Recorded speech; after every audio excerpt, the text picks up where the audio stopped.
J'ai ici l'histoire d'un pêcheur de la côte du Venezuela qui m'a contacté après avoir vu la chaîne. Il m'a demandé d'utiliser un nom fictif. Alors nous l'appellerons Joaquin.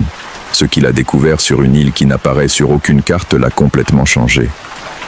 Si jamais vous avez navigué de nuit et vu des choses qui n'étaient pas là à l'aube, ou si vous connaissez des endroits qui semblent exister seulement sous certaines conditions, j'aimerais lire votre expérience dans les commentaires. Il y a des lieux dans ce monde qui n'obéissent pas aux règles normales de la géographie. Voici l'histoire de Joaquin. Je suis né dans une famille de pêcheurs. Mon grand-père était pêcheur, mon père était pêcheur, et j'ai appris à naviguer avant d'apprendre à lire correctement. Quand j'ai eu 18 ans, je connaissais chaque centimètre de la côte où nous vivions, chaque courant, chaque banc de sable, chaque récif caché sous l'eau turquoise des Caraïbes. La mer était ma seconde maison, et le bateau de mon père, la Maria Teresa, m'était aussi familier que ma propre chambre. Mais il y avait des règles que mon grand-père m'a enseignées quand j'étais à peine un enfant, assis à l'avant du bateau pendant qu'il réparait des filets avec ses mains calleuses et bronzées par des décennies de soleil et de sel. Ne pêche jamais à la nouvelle lune, me disait-il, ses yeux ridés fixés sur l'horizon où la mer rencontrait le ciel. Et si tu vois des lumières dans l'eau qui ne proviennent pas d'autres embarcations, éloigne-toi, n'enquête pas, ne t'approche pas, retourne simplement au port. Pourquoi, grand-père ? Lui demandai-je, avec cette curiosité infinie des enfants qui n'ont pas encore appris que certaines questions valent mieux de ne pas être posées. Il gardait le silence pendant longtemps, ses doigts travaillant automatiquement sur les nœuds du filet avant de répondre. Parce qu'il y a des choses dans la mer qui ne sont ni vivantes ni mortes, des choses qui attendent, et les nuits de nouvelle lune, quand l'obscurité est plus profonde, ces choses peuvent traverser, elles peuvent se manifester, et si elles te trouvent, il ne terminait jamais ses phrases, il n'en avait jamais besoin. La peur dans sa voix en disait suffisamment. J'ai suivi ces règles religieusement pendant des années, jusqu'à la nuit où je les ai enfreintes. C'était en mars de l'année dernière. J'avais 32 ans, je pêchais professionnellement depuis presque 15 ans, et la saison avait été difficile. Les poissons se faisaient rares, les factures s'accumulaient, et ma femme venait de découvrir qu'elle était enceinte de notre premier enfant. J'avais besoin d'argent, désespérément. Quand mon cousin Alejandro m'a appelé ce samedi après-midi avec une proposition, j'aurais dû dire non immédiatement. Il y a un banc de dorade à environ 20 milles au nord-est, m'a-t-il dit, sa voix crépitant à travers la radio de ma barque. Énorme, comme je n'en ai pas vu depuis des années, mais ils ne sont là que la nuit. Pendant la journée, ils disparaissent. Et alors, ai-je demandé, bien que je savais déjà où ils voulaient en venir. C'est la nouvelle lune ce soir. L'eau sera sombre. Personne d'autre n'osera sortir. Nous pouvons remplir les barques et vendre tout avant l'aube. Personne n'a besoin de savoir que nous avons pêché à la nouvelle lune. La voix de mon grand-père résonnait dans mon esprit. Ne pêche jamais à la nouvelle lune. Mais j'ai pensé à ma femme, au bébé qui arrivait, aux factures impayées, à la barque qui avait besoin de réparations que je ne pouvais pas me permettre. Donne-moi les coordonnées, ai-je finalement dit. Alejandro et moi avons quitté le port juste après le crépuscule. Le ciel était complètement dégagé, rempli d'étoiles qui brillaient avec cette intensité que l'on ne voit que lorsque l'on est loin de toute lumière artificielle. Mais sans la lune, ces étoiles n'éclairaient presque rien. La mer était une extension infinie de noir sur noir, seulement distinguable du ciel par la façon dont elle se mouvait, par le bruit constant des vagues contre la coque de nos bateaux. L'air nocturne était chaud, mais portait cette fraîcheur particulière que la brise marine apporte. Il sentait le sel, les algues, et quelque chose d'autre que je ne pouvais pas identifier, mais que j'associais toujours à la mer profonde. Mes mains sur le gouvernail pouvaient en sentir chaque vibration du moteur, chaque petite correction que le bateau faisait contre les vagues. Nous naviguions en silence, nos deux bateaux se déplaçant en parallèle, séparés par une trentaine de mètres. Je connaissais ces eaux, ou du moins je pensais les connaître. Mais la nuit, sans lune, tout semblait différent. Les repères familiers n'étaient pas là. Il n'y avait que l'obscurité et le bruit du moteur et de l'eau. Après 40 minutes, Alejandro a pointé son GPS et a crié par-dessus le bruit du moteur. « Ici, les coordonnées sont ici !» Nous avons éteint les moteurs. Le silence qui a suivi était presque assourdissant après le rugissement constant des moteurs. Il ne restait que le bruit de l'eau léchant les coques, le craquement du plastique et du bois de nos bateaux, et occasionnellement, le cri lointain d'un oiseau marin nocturne. Nous préparons les filets. Alejandro avait raison sur les poissons. Nous pouvions les voir avec nos lampes de pêche spéciales, des bancs denses de pagres nageant juste sous la surface. Plus que je n'en avais vu depuis des années. Nous avons lancé les filets avec l'efficacité d'années de pratique. Le nylon siffle en se déroulant, frappant l'eau avec ce son satisfaisant qui signifie une bonne prise. Nous avons pêché pendant 2 heures. Les bateaux se remplissaient. Nous avions facilement l'équivalent de 2 semaines de pêche en une seule nuit. Je calculais mentalement combien d'argent cela représentait quand Alejandro m'a appelé. Tu vois ça ? Sa voix sonnait étrange, tendue. Je regardais vers l'endroit qu'il pointait. Au début, je ne voyais rien, juste l'obscurité habituelle de la mer ouverte. Mais ensuite, je l'ai remarqué. Une lumière, très faible, verdâtre, pulsant doucement sous l'eau à environ 100 mètres de distance. Bioluminescence, dis-je, bien que je ne sonnais pas très convaincu. Plancton. Le plancton ne pulse pas ainsi, et il ne reste pas à un seul endroit. Il avait raison. La lumière restait fixe, pulsant à un rythme constant, presque comme si elle respirait. J'aurais dû me souvenir des mots de mon grand-père. Si tu vois des lumières dans l'eau qui ne proviennent pas d'autres embarcations, éloigne-toi. Mais la curiosité était plus forte que la prudence. Je vais m'approcher un peu, voir ce que c'est. Joaquin, non, commença Alejandro, mais j'avais déjà démarré le moteur. Je m'approchais lentement, maintenant le moteur à vitesse minimale. La lumière devenait plus brillante à mesure que je m'approchais, mais elle restait sous l'eau, à peut-être 3 ou 4 mètres de profondeur. Et maintenant je pouvais voir que ce n'était pas seulement une lumière, c'était quelque chose de formé, quelque chose structuré. Quand je fus directement au-dessus, j'éteignis le moteur et me penchai par le bord de la barque, pointant ma lampe de poche vers l'eau.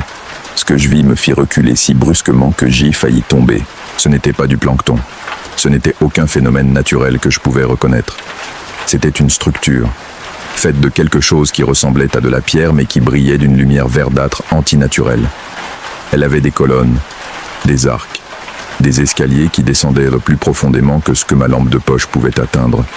C'était comme regarder les ruines d'un ancien bâtiment, mais un qui ne devrait pas exister là, au milieu de l'océan, à 20 milles de la côte. « Alejandro !»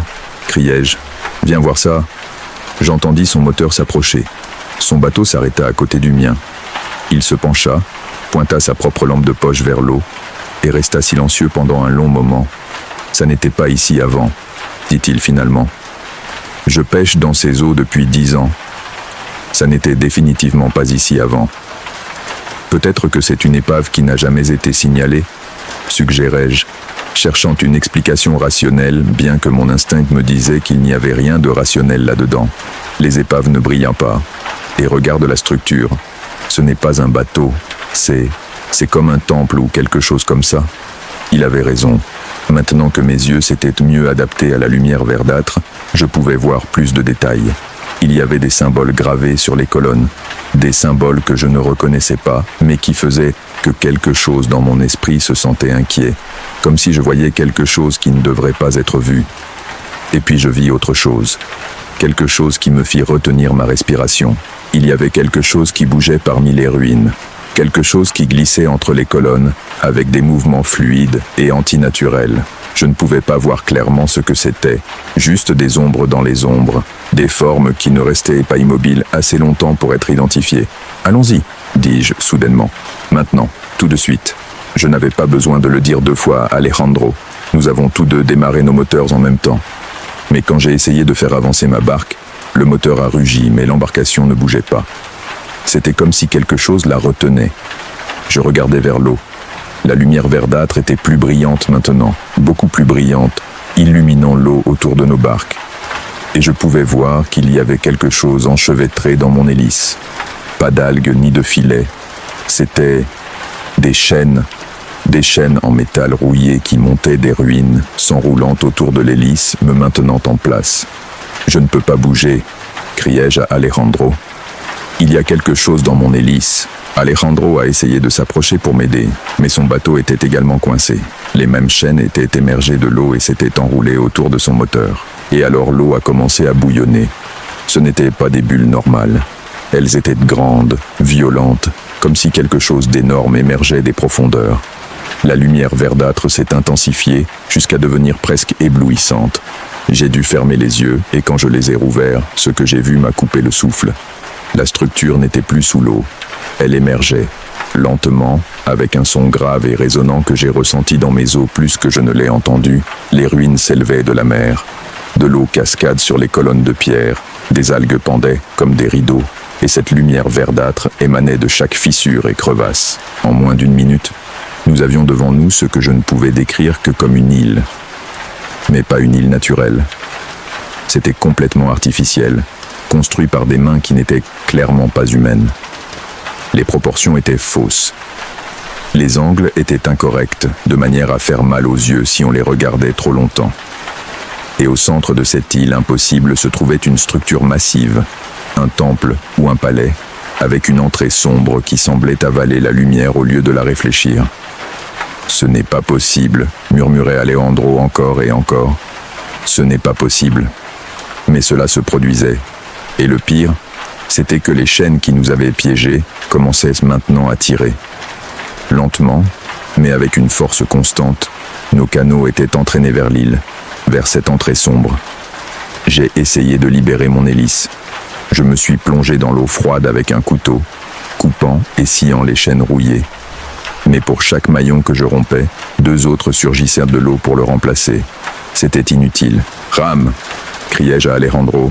« Utilise les rames !» Nous avons sorti les rames de secours et avons commencé à ramer désespérément dans la direction opposée. Nos muscles brûlèrent d'effort.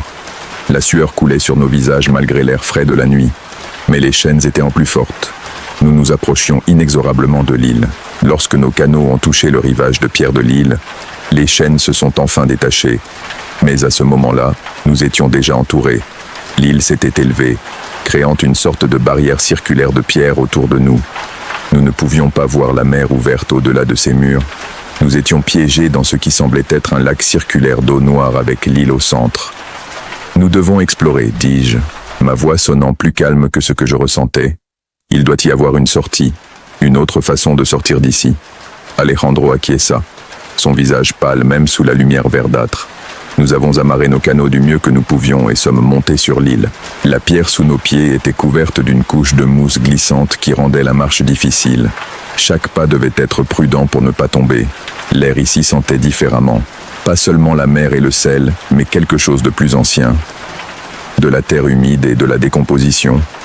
Et en dessous de cela, une odeur musquée qui me rappelait des endroits clos et mal ventilés depuis des siècles. Les symboles gravés dans les pierres étaient plus clairs maintenant que nous étions si près. Ils n'étaient d'aucune langue ou culture que je reconnaissais.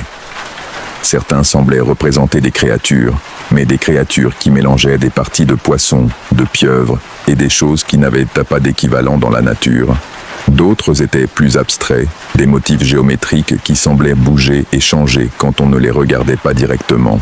Nous marchions vers le temple central, nos lanternes créant des cônes de lumière blanche qui semblaient faibles et pathétiques contre l'éclat verdâtre qui émanait de tout. Le silence était absolu.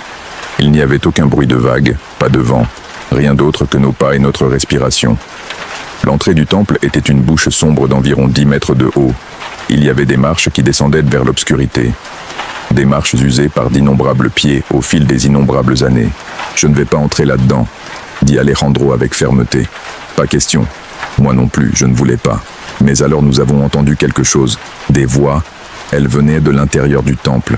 Des voix humaines, parlant en espagnol, demandant de l'aide. « Il y a quelqu'un là-bas », dis-je, et sans réfléchir, je commençais à descendre les escaliers. « Joaquin, attends !» Alejandro me prit par le bras. Ça pourrait être un piège, ça pourrait être, je ne sais pas, des enregistrements ou quelque chose pour nous attirer. Mais les voix semblaient si réelles, si désespérées. Des gens piégés, effrayés, perdus. Comment pouvais-je les ignorer? Je descendis les marches lentement, Alejandro me suivant à contre-cœur. La température baissait à chaque pas. L'air devenait plus humide, plus dense. Les murs du temple étaient couverts de plus de ces symboles étranges. Et il y avait maintenant des fresques. Des scènes montrant... Je m'arrêtais, pointant ma lampe de poche sur l'une des plus grandes fresques. Il montrait une île. Cette île probablement. Mais elle n'était pas seule dans la mer. Il y avait des gens autour. Beaucoup de gens. Et ils étaient en train d'offrir des choses, des paniers de nourriture, des animaux, et à la fin de la fresque, des personnes. Ils offrèrent des personnes. C'était un lieu de sacrifice, murmura Alejandro, sa voix tremblante. Des sacrifices à quelque chose. À quoi ? Demandai-je, bien que je ne sois pas sûr de vouloir connaître la réponse. Il pointa sa lampe de poche plus loin sur la fresque, où se trouvait une figure centrale. Elle était massive, plusieurs fois plus grande que les figures humaines. Elle avait une forme vaguement humanoïde, mais avec des membres trop longs, trop de doigts, une tête qui semblait être plus des tentacules que des traits. Et ses yeux brillaient sur la fresque avec ce qui semblait être la même lumière verdâtre qui illuminait toute l'île. Les voix appelant à l'aide s'étaient intensifiées. Elles venaient des profondeurs du temple. Mais maintenant, je pouvais entendre quelque chose d'autre mélangé avec elles. Quelque chose qui ressemblait à des rires moqueurs. C'est un piège, dis-je en reculant. Tu as raison, c'est un piège. Nous devons sortir d'ici. Mais quand nous nous sommes retournés pour remonter les escaliers, nous avons découvert que le chemin était bloqué. Là où il y avait autrefois l'espace ouvert vers l'entrée, il y avait maintenant un mur solide de pierre, comme si une sortie n'avait jamais existé. Nous étions piégés. Alejandro frappa le mur de ses poings, criant, maudissant. Mais la pierre était solide. Elle ne vibrait même pas sous ses coups. Nous n'avions pas d'autre choix. Nous devions avancer, vers les profondeurs du temple, vers ce qui attendait là-bas. Nous sommes descendus pendant ce qui a semblé des heures. Les escaliers formaient une spirale qui descendait et descendait, toujours éclairée par cette lumière verdâtre qui semblait émaner des pierres elles-mêmes. Les fresques devenaient de plus en plus perturbantes à mesure que nous descendions. Elles montraient des sacrifices, des rituels, et toujours cette figure massive recevant les offrandes. Enfin, les escaliers débouchaient sur une immense chambre. Le plafond était si haut que notre lumière ne l'atteignait pas. Les murs étaient couverts de niches, comme des étagères, et dans chaque niche il y avait des os, des squelettes humains, des centaines d'entre eux, des milliers peut-être, tous soigneusement organisés, disposés dans des poses qui semblaient d'adoration. Et au centre de la chambre se trouvait un autel, en pierre noire, couvert de taches sombres qui ne pouvaient être que du vieux sang. Et sur l'autel, endormie ou peut-être morte, se trouvait une forme. Elle était massive, exactement comme dans les fresques, avec des membres qui se pliaient à des angles impossibles, avec une tête qui était une masse de tentacules se mouvant légèrement, comme si elle respirait. Sa peau brillait d'une lumière verdâtre, pulsant à chaque respiration lente. « Elle dort », murmurai-je. « Quoi qu'elle soit, elle dort. »« Ou attends », répondit Alejandro, sa voix à peine audible. Et alors, comme si nos mots l'avaient activée, la créature ouvrit les yeux. Ils étaient innombrables. Des dizaines d'yeux s'ouvrant le long de son corps massif. Tous de tailles différentes, tous brillants de cette lumière verdâtre antinaturelle, tous se concentrant sur nous. Une voix résonna dans mon esprit. Elle n'est pas entrée par mes oreilles. Elle est simplement apparue dans ma tête, parlant dans une langue que je ne connaissais pas mais que je pouvais d'une manière ou d'une autre comprendre. « Offrande », dit la voix. « Vous avez apporté des offrandes à travers le voile, des offrandes de chair, acceptables. » Nous nous sommes figés. Nous ne pouvions pas bouger. Un certain pouvoir émanait de cette créature, nous immobilisant sur place, nous obligeant à rester immobiles pendant qu'elle nous examinait. Nous ne sommes pas des offrandes, réussis-je à dire, forçant les mots à travers des lèvres qui obéissaient à peine. Nous sommes des pêcheurs. Vous nous avez attrapés. C'est une erreur. Le rire qui résonnait dans mon esprit était comme du verre brisé, comme du métal traînant contre la pierre, comme le son que feraient 1000 personnes criant en même temps, mais très loin. Il n'y a pas d'erreur, dit la voix. Lis l'appel. Seuls ceux marqués pour le sacrifice peuvent entendre l'appel. Leurs ancêtres ont promis des offrandes à chaque génération. Le pacte demeure. Vous êtes les offrandes de cette génération. Non, niai-je violemment de la tête. Je ne sais pas de quoi tu parles. Nous n'avons fait aucun pacte. Pas vous, ceux qui sont venus avant, il y a des siècles. Ils ont promis à leurs descendants en échange de mers abondantes. Génération après génération de pêcheurs prospèrent, en échange de 2 de chaque lignée de sang lorsque la lune meurt complètement. Je compris alors, mon grand-père, les règles. Ne pêche jamais à la nouvelle lune. Ce n'était pas seulement de la superstition, c'était une protection. Une façon d'éviter l'appel. Mais j'avais enfreint cette règle, et Alejandro aussi. Nous étions tous deux des descendants des familles originales de pêcheurs du village. Des familles qui avaient prospéré pendant des siècles alors que d'autres luttaient. Maintenant, nous savions pourquoi. Il y a une façon, dit une autre voix. Celle-ci ne venait pas de la créature. Elle venait des côtés de la chambre. Je me suis retourné et j'ai vu des silhouettes émergeant des ombres. Des gens, ou ce qu'ils avaient été autrefois. Maintenant, ils étaient pâles, translucides, se déplaçant avec la même qualité antinaturelle que tout sur cette île. Ils peuvent prendre notre place, dit l'une des silhouettes. C'était un vieil homme, vêtu de vêtements qui n'avaient pas été portés depuis des décennies. Nous avons été les offrandes des générations passées. Mais si vous choisissez de rester volontairement, vous pouvez nous libérer. Nous pouvons enfin reposer. Et vous nous remplacerez jusqu'à ce que les prochaines offrandes viennent. Combien de temps ? Demanda Alejandro, sa voix brisée. La prochaine nouvelle lune ou 2 descendants briseront la règle. Cela pourrait être dans des mois. Cela pourrait être dans des décennies. Cela pourrait être dans des siècles. Je regardai Alejandro. Il me regarda. Dans ses yeux, je vis la même terreur que je savais être dans les miens. Je pensais à ma femme, à mon fils à naître. Je ne les reverrai jamais. Il grandirait sans connaître son père. Ma femme vivrait en se demandant ce qui m'était arrivé. Pourquoi je ne revenais jamais ? Non, dis-je. Il doit y avoir une autre façon. Il n'y en a pas, dirent les figures fantomatiques à l'unisson. Le pacte doit être respecté. Qu'ils meurent ici, maintenant, consumés, ou qu'ils servent, et vivent dans cet espace entre les mondes jusqu'à ce qu'ils soient libérés. La créature sur l'autel bougea. Ses tentacules s'étendirent envers nous. Je pouvais sentir sa faim, son impatience. Choisissez, exigea sa voix dans nos esprits. Ou je vous choisis. Alejandro tomba à genoux. Il pleurait. Je suis désolé, murmurait-il. Je suis vraiment désolé. Je ne pouvais pas pleurer. J'étais trop étourdi, trop accablé. Mais alors je me rappelais quelque chose. Quelque chose que mon grand-père avait dit une fois quand j'étais très jeune et que je lui avais demandé si les vieux contes étaient vrais. Tout pacte peut être rompu, avait-il dit. Mais le prix de le rompre est toujours plus élevé que le prix de le maintenir. Quel prix pourrait être plus élevé que de perdre ma vie, que de perdre ma liberté pendant des décennies ou des siècles? Et alors je le suce. Rompe le pacte, dis-je à la créature. Libère-nous, nous et eux.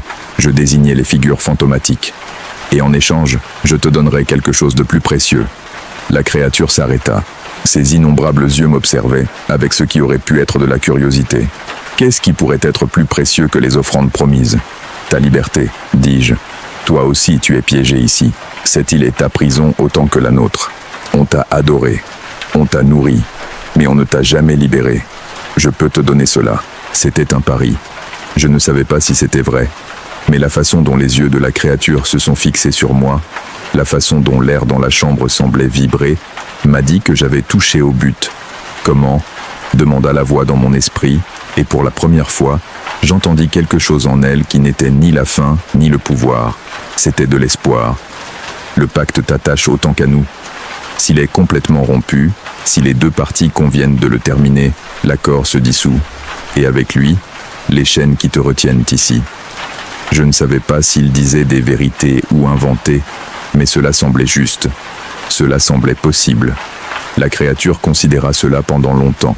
Puis elle parla, et sa voix résonna non seulement dans mon esprit, mais dans toute la chambre, faisant vibrer la pierre elle-même. J'accepte. Le pacte est rompu, les 2 parties libérées, tous les offrandes passées, toutes les dettes pardonnées. La lumière verdâtre s'intensifia jusqu'à devenir éblouissante. Je sentis quelque chose se briser, pas physiquement mais à un niveau plus profond, comme si des fils invisibles qui avaient existé pendant des siècles se coupaient soudainement. Les figures fantomatiques crièrent, mais pas de douleur, de joie. Et elles commencèrent à s'estomper, non dans l'obscurité mais dans la lumière, enfin libérées pour aller où que soient les morts quand ils reposent. La créature a également commencé à s'estomper. Mais avant de disparaître complètement, sa voix a résonné une dernière fois dans mon esprit. Merci. Et puis tout a été obscurité. Je me suis réveillé dans ma barque, tanguant sur la mer ouverte sous un ciel qui commençait à s'éclaircir avec l'aube.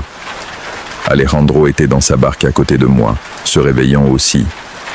Nos filets étaient pleins de poissons, exactement comme nous les avions laissés. Mais quand nous avons vérifié nos GPS, ils montraient que nous avions dérivé presque 50 000 ans en mer pendant la nuit. Et nos montres indiquaient qu'il s'était écoulé 12 heures, pas les 2 ou 3 que nous avions ressentis. Nous sommes rentrés au port en silence. Nous avons vendu notre pêche. Nous n'avons jamais parlé de ce qui s'est passé cette nuit-là. Mais 2 semaines plus tard, des nouvelles arrivèrent. Des familles de pêcheurs le long de toute la côte rapportaient de la même chose. Des personnes âgées, des oncles, des grands-parents, racontant enfin une histoire qu'ils avaient gardée secrète pendant des années, parlant d'un ancien pacte, d'un prix qui se payait chaque génération, et disant qu'ils ne ressentaient plus le poids de ce pacte, que quelque chose avait changé, qu'ils étaient enfin libres. C'est l'histoire que Joaquin m'a partagée. Il me dit que depuis cette nuit-là, il n'a jamais repêché lors de la nouvelle lune, non par peur mais par respect. Si jamais tu as été impliqué dans des pactes familiaux que tu n'as pas fait mais qui t'affectent d'une manière ou d'une autre, fais-le-moi savoir dans les commentaires. Parfois, les décisions de nos ancêtres nous poursuivent de façon que nous n'imaginions jamais. Prends soin de toi en mer et souviens-toi que tout ce qui brille sous l'eau n'est pas de la vie marine. On se reparle bientôt.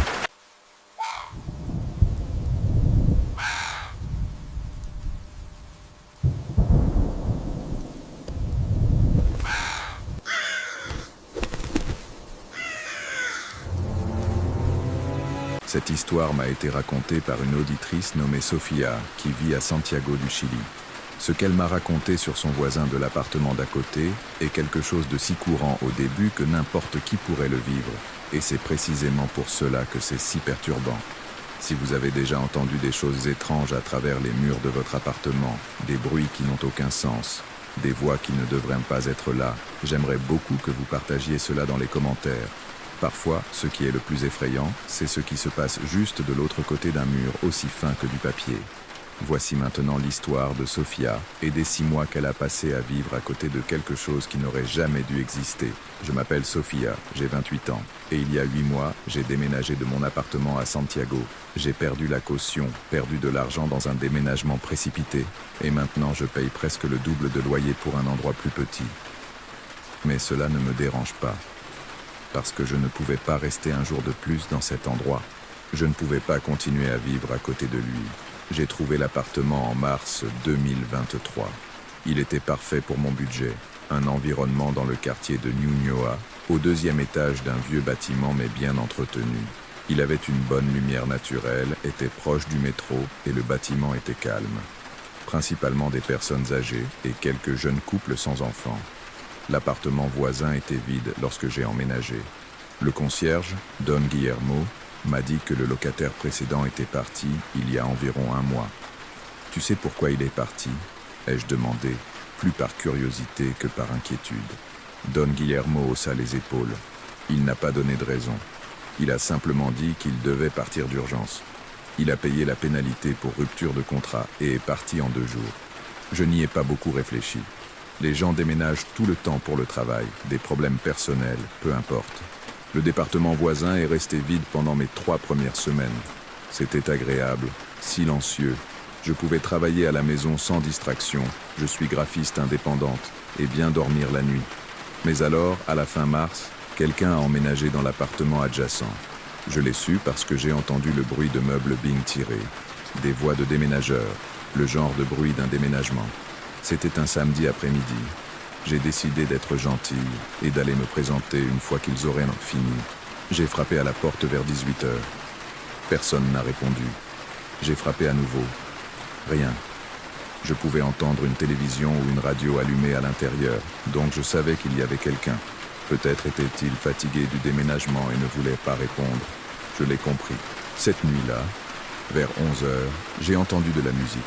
Pas fort, mais suffisamment clair pour traverser le mur que nous partagions.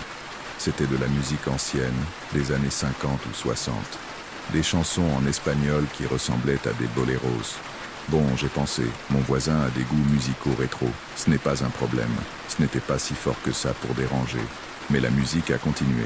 11h30, minuit, minuit 30, 1h du matin. À 2h du matin, j'ai finalement frappé le mur. Hé, il est très tard. Baisse la musique. La musique s'est arrêtée immédiatement. Merci, murmurai-je, et je me suis rendormi. La nuit suivante, dimanche, la musique a recommencé. Même heure, 11 heures du soir, les mêmes chansons anciennes. Et cela a continué jusqu'à 2 heures du matin, quand j'ai de nouveau frappé le mur. Cela est devenu un schéma.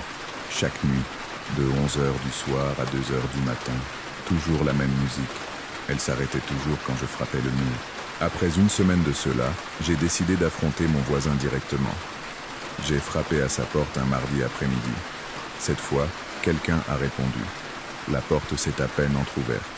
J'ai pu voir une partie d'un visage. Un homme, peut-être dans la quarantaine, avec une barbe négligée et des yeux fatigués. Oui, sa voix était rauque, comme s'il venait de se réveiller. Bonjour, je suis Sophia, j'habite dans l'appartement voisin. Je voulais simplement me présenter et aussi, enfin, la musique le soir est un peu forte. Pourriez-vous baisser le volume après 11 heures? Il m'a regardé fixement pendant quelques secondes sans cligner des yeux. Je ne mets pas de musique, a-t-il finalement dit. Quoi? Si, tu mets de la musique. Toutes les nuits, chansons anciennes, boléros. Je ne mets pas de musique. Je ne mets jamais de musique. Mais je l'entends clairement à travers le mur. Ce n'est pas moi, dit-il, et il ferma la porte au visage. Je suis resté là, confuse et énervé. Pourquoi mentir sur quelque chose d'aussi évident? Ce soir-là, à 11 heures précises, la musique recommença. Cette fois, j'ai prêté plus attention. Elle venait définitivement du département d'à côté. Je pouvais l'entendre plus fort quand je mettais mon oreille contre le mur partagé. Mais il y avait autre chose. Entre les chansons, je pouvais entendre des voix. Comme si des gens discutaient. Une voix masculine et une voix féminine, parlant à voix basse, riant occasionnellement. Mon voisin avait-il des visites? C'est pourquoi il a nié mettre de la musique. Était-il gêné d'avoir des fêtes nocturnes? À 2 heures du matin, j'ai frappé le mur plus fort que d'habitude. La musique s'est arrêtée. Mais les voix ont continué. Maintenant, elles semblaient différentes. Elles ne discutaient plus. Elles ressemblaient à une dispute. La voix féminine s'élevait, agacée. La masculine répondait sur un ton dur. Et alors, j'ai entendu quelque chose qui a fait hérisser ma peau. Un cri aigu féminin coupé brusquement. Puis, silence total. Je me suis levé du lit, le cœur battant rapidement. Est-ce que je viens d'entendre ce que je pensais avoir entendu? Devrais-je appeler la police? J'ai attendu, l'oreille collée au mur. Rien. Silence complet. Peut-être regardait-il un film. Peut-être que c'était quelque chose à la télévision. Cela avait du sens. Mais je n'ai pas pu me rendormir cette nuit-là. Le lendemain matin, mercredi, je suis sorti tôt pour travailler dans un café. J'avais besoin de quitter l'appartement. Quand je suis rentré l'après-midi, j'ai croisé Don Guillermo dans le hall. Don Guillermo, connaissez-vous le nouveau locataire de l'appartement à côté du mien? Celui du 2B? Oui, bien sûr. Monsieur Munoz. Pourquoi? Il vit seul? Oui, autant que je sache. Y a-t-il un problème? C'est que j'entends des voix la nuit, comme si j'avais des visites, et de la musique forte. Don Guillermo fronça les sourcils. C'est étrange. Je ne l'ai jamais vu avec quelqu'un. En fait, je le vois presque jamais sortir. Il sort très tôt le matin, vers 6 heures, et revient tard le soir. Il est très réservé. Et avant lui, le locataire précédent, était-il aussi bruyant? Don Guillermo hésita. Écoutez, je n'aime pas parler des locataires, mais celui qui vivait avant Monsieur Munoz se plaignait aussi de bruit, mais des bruits venant de l'appartement quand il était vide. Il disait entendre des choses à travers le mur. Quel genre de choses? De la musique, des voix, des pas. Mais quand je rentrais vérifier l'appartement vide, il n'y avait jamais rien. Je pensais que j'imaginais des choses, ou que les sons venaient d'ailleurs et qu'il se trompait. Un frisson me parcourut. Combien de locataires ont vécu dans mon appartement ces dernières années? Dans ton appartement, le 2A, tu as été la 5e locataire en 3 ans. 5e, pourquoi les autres sont-ils partis? Différentes raisons.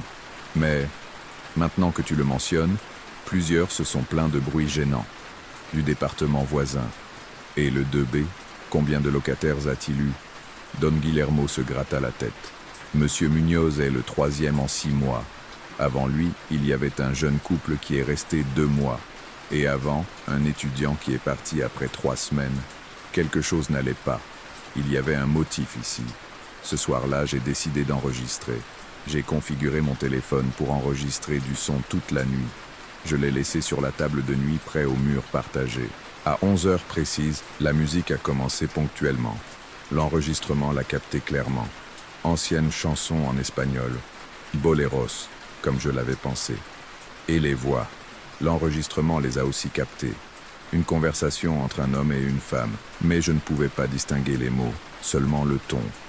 Amical au début, puis plus tendu, ensuite argumentatif, et à 2h17 du matin, le cri, parfaitement capté dans l'enregistrement, un cri féminin d'une peur absolue, suivi d'un coup sourd, et puis le silence. Le lendemain matin, j'ai pris l'enregistrement et je suis allé directement à la police. Le policier qui m'a reçu a écouté l'enregistrement avec une expression sérieuse. « Et vous dites que cela vient de l'appartement de votre voisin ?»« Oui, toutes les nuits. La même séquence. Musique, conversation, dispute, cris. »« Avez-vous vu votre voisin avec une femme ?»« Non. Le concierge dit qu'il vit seul. Mais il y a clairement quelqu'un d'autre là-bas, où il reçoit différentes visites chaque nuit. » Le policier a noté l'adresse. Nous allons faire une visite de vérification, juste pour s'assurer que tout va bien. Je suis retourné dans mon appartement avec un mélange de soulagement et d'anxiété. Finalement, quelqu'un allait enquêter. Cet après-midi, 2 policiers sont arrivés à l'immeuble. Je regardais à travers le judas de ma porte pendant qu'ils frappaient au 2B. Mon voisin, M. Munoz, a ouvert la porte. Les policiers ont parlé avec lui. Je ne pouvais pas entendre la conversation, mais j'ai vu qu'ils le laissaient entrer dans l'appartement. Ils sont restés à l'intérieur environ 15 minutes. Lorsqu'ils sont sortis, ils sont passés devant ma porte. J'ai frappé et suis sorti pour leur parler. « Et alors, avez-vous trouvé quelque chose ?» L'un des policiers a secoué la tête. « Monsieur Munoz vit seul. Il n'y a personne d'autre dans l'appartement. Il n'y a pas de signe de violence ou de problème. Il dit qu'il ne met pas de musique le soir parce qu'il se couche tôt à cause de son travail. » « Mais j'ai l'enregistrement. Nous l'écoutons. Mais le département est vide à l'exception de lui. Et il nie être la source du bruit. Alors, d'où vient-il ? L'autre policier haussa les épaules. Cela pourrait venir d'un autre département. Le son voyage de manière étrange dans les vieux bâtiments. Il pourrait sembler venir de côté alors qu'en réalité, il vient d'en haut, d'en bas ou de l'autre extrémité du bâtiment. Mais c'est tant évident. Ça vient juste de l'autre côté de ce mur. Mademoiselle, nous avons enquêté et n'avons trouvé aucune preuve d'un crime ou d'un trouble. Si le bruit continue, vous pouvez déposer une plainte officielle auprès de la gestion de l'immeuble. Mais il n'y a rien d'autre que nous puissions faire. Ils sont partis. Je suis resté frustré et confuse. Cette nuit-là, j'ai mis mon oreille directement contre le mur à exactement 11 heures. La musique a commencé. Mais cette fois, j'ai fait quelque chose de différent. Je suis sorti de mon appartement et je suis allé dans le couloir. J'ai mis mon oreille contre la porte du 2B. Je n'entendais rien. Aucune musique, aucune voix. Silence complet. Mais quand je suis retourné dans mon appartement et que j'ai mis l'oreille contre le mur partagé, là était, clair comme de l'eau, la musique, les voix. Comment était-ce possible ? J'ai décidé de faire une expérience. J'ai configuré mon téléphone pour enregistrer dans mon appartement et j'ai emprunté le téléphone d'une amie pour enregistrer simultanément dans le couloir, devant le 2B. À 11 heures du soir, les 2 téléphones enregistraient. Le lendemain matin, j'ai vérifié les 2 enregistrements. L'enregistrement de mon appartement a tout capté. Musique, voix, le cri à 2h17 du matin. L'enregistrement du couloir n'a rien capté, juste du silence. Des bruits occasionnels de tuyaux, rien d'autre. Les sons n'existaient qu'à l'intérieur de mon appartement. Ils ne pouvaient être entendus que de mon côté du mur. Cela n'avait aucun sens physique. J'ai commencé à enquêter sur l'histoire de l'immeuble. Il a été construit en 1962. Il a eu plusieurs propriétaires au fil des décennies. La plupart des registres étaient difficiles à obtenir. Mais j'ai trouvé quelque chose dans les archives de journaux de la Bibliothèque nationale. En 1968, il y a eu un meurtre dans cet immeuble. Une jeune femme de 24 ans, nommée Alicia Ramirez, a été assassinée par son petit ami dans l'un des appartements. Il l'avait étranglée lors d'une dispute. Il l'a tuée vers 2 heures du matin. Les voisins ont entendu des cris mais ont pensé que ce n'était qu'une dispute de couple et n'ont pas intervenu.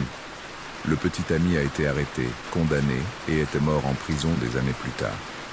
L'article ne précisait pas exactement quel appartement, Il disait seulement « deuxième étage, unité B, 2B », l'appartement de Monsieur Munoz. J'ai senti tout mon corps se refroidir. Était-ce possible? Écoutais-je un écho du passé? Une résonance résiduelle de cette nuit horrible de 1968. Mais cela n'expliquait pas pourquoi je l'entendais seul. Pourquoi seulement depuis mon appartement? Pourquoi Monsieur Munoz, qui vivait exactement à l'endroit où cela s'était passé, n'entendait rien? Cette nuit-là, j'ai décidé de faire quelque chose de stupide. À 2h15 du matin, alors que je savais que la scène allait atteindre son apogée, je suis sorti de mon appartement et j'ai frappé fort à la porte du 2B. J'ai entendu des pas précipités à l'intérieur. La porte s'est ouverte. Monsieur Munoz était en pyjama, les yeux somnolents et confus. Que se passe-t-il? Pourquoi frappez-vous à cette heure? Vous ne l'entendez pas, ai-je dit presque en criant. La musique, les voix, ils sont en train de se disputer en ce moment même. Il m'a regardé comme si j'étais folle. Il n'y a pas de musique, il n'y a pas de voix. Juste vous, criant à ma porte à 2h du matin. Laissez-moi entrer, laissez-moi passer et je vous le prouverai. Absolument pas, allez-vous-en ou j'appelle la police. Et il ferma la porte. Je mis mon oreille contre sa porte. Silence, total. Je retournai dans mon appartement.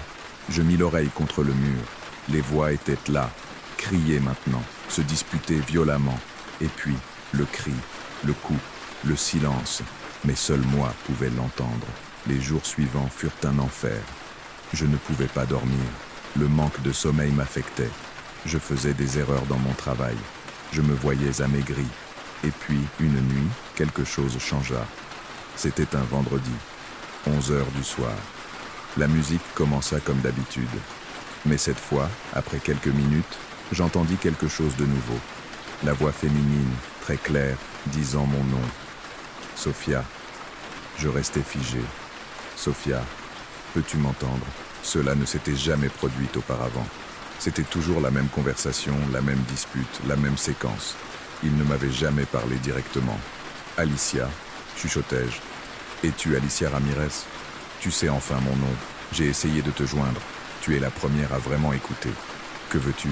J'ai besoin que tu connaisses la vérité sur ce qui s'est passé, sur ce qui continue de se passer. Quelle vérité? Il ne s'est pas allé. Après m'avoir tué, après être allé en prison, après être mort, il ne s'est pas allé. Il est toujours là, dans cet appartement. Et chaque fois qu'une nouvelle personne emménage à côté, je l'entends. J'entends comment il planifie, comment il attend, comment il prépare. Prépare quoi? Pour le refaire. Il ne s'est jamais repenti. Il a seulement regretté qu'on l'ait attrapé. Et maintenant qu'il est mort, qu'il ne peut plus être capturé, il veut le refaire. Et encore. Et encore. Monsieur Munoz. C'est juste le récipient le plus récent. Il ne le sait pas encore.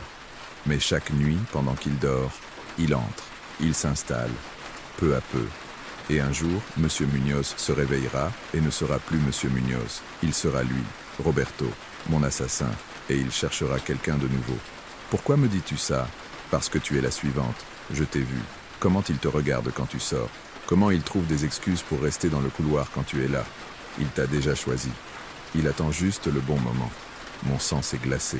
Je me suis rappelé les rares fois où j'avais croisé Monsieur Munoz dans le couloir. Comment ses yeux me suivaient une seconde de plus que la normale. Comment parfois, je le sentais regarder par sa lucarne quand je sortais. Tu dois partir. Maintenant. Ce soir. N'attends pas. Une fois que je serai complètement installé, il sera trop tard. Et personne ne te croira. Comme personne ne m'a cru quand je demandais de l'aide avant qu'il ne me tue. Comment puis-je t'aider? Comment puis-je te libérer? Tu ne peux pas. Je suis piégé ici, condamné à revivre ma mort chaque nuit. Mais toi, tu peux te sauver. Pars maintenant. La voix s'est dissipée. La musique a continué quelques minutes de plus, puis s'est arrêtée. Je n'ai pas attendu jusqu'au matin. J'ai fait mes valises avec l'essentiel cette même nuit. À 4h du matin, je suis sorti de l'appartement silencieusement. En fermant ma porte à clé, j'ai entendu quelque chose qui a confirmé chaque mot d'Alicia. La puerta del 2B se abrió lentamente. El señor Muñoz, o lo que fuera que ahora habitaba en él, estaba parado en su umbral. Pero no era el mismo hombre, algo en su postura, en sus ojos, era diferente. ¿A dónde vas, Sofía? Su voz era diferente también, más profunda, más fría. No respondí, solo corrí hacia las escaleras. Me quedé en un hotel esa noche. A la mañana siguiente, llamé al dueño del departamento y le dije que me iba inmediatamente, que podía quedarse con el depósito y el mes pagado. No me importaba, solo necesitaba salir del contrato. Recogí mis cosas con la ayuda de 2 amigos durante el día, cuando sabía que el señor Muñoz estaba en el trabajo. Don Guillermo me ayudó, confundido pero comprensivo. No volví nunca más. 2 mois plus tard, j'ai appris par Don Guillermo, à qui j'avais donné mon numéro, que Monsieur Muñoz avait été arrêté.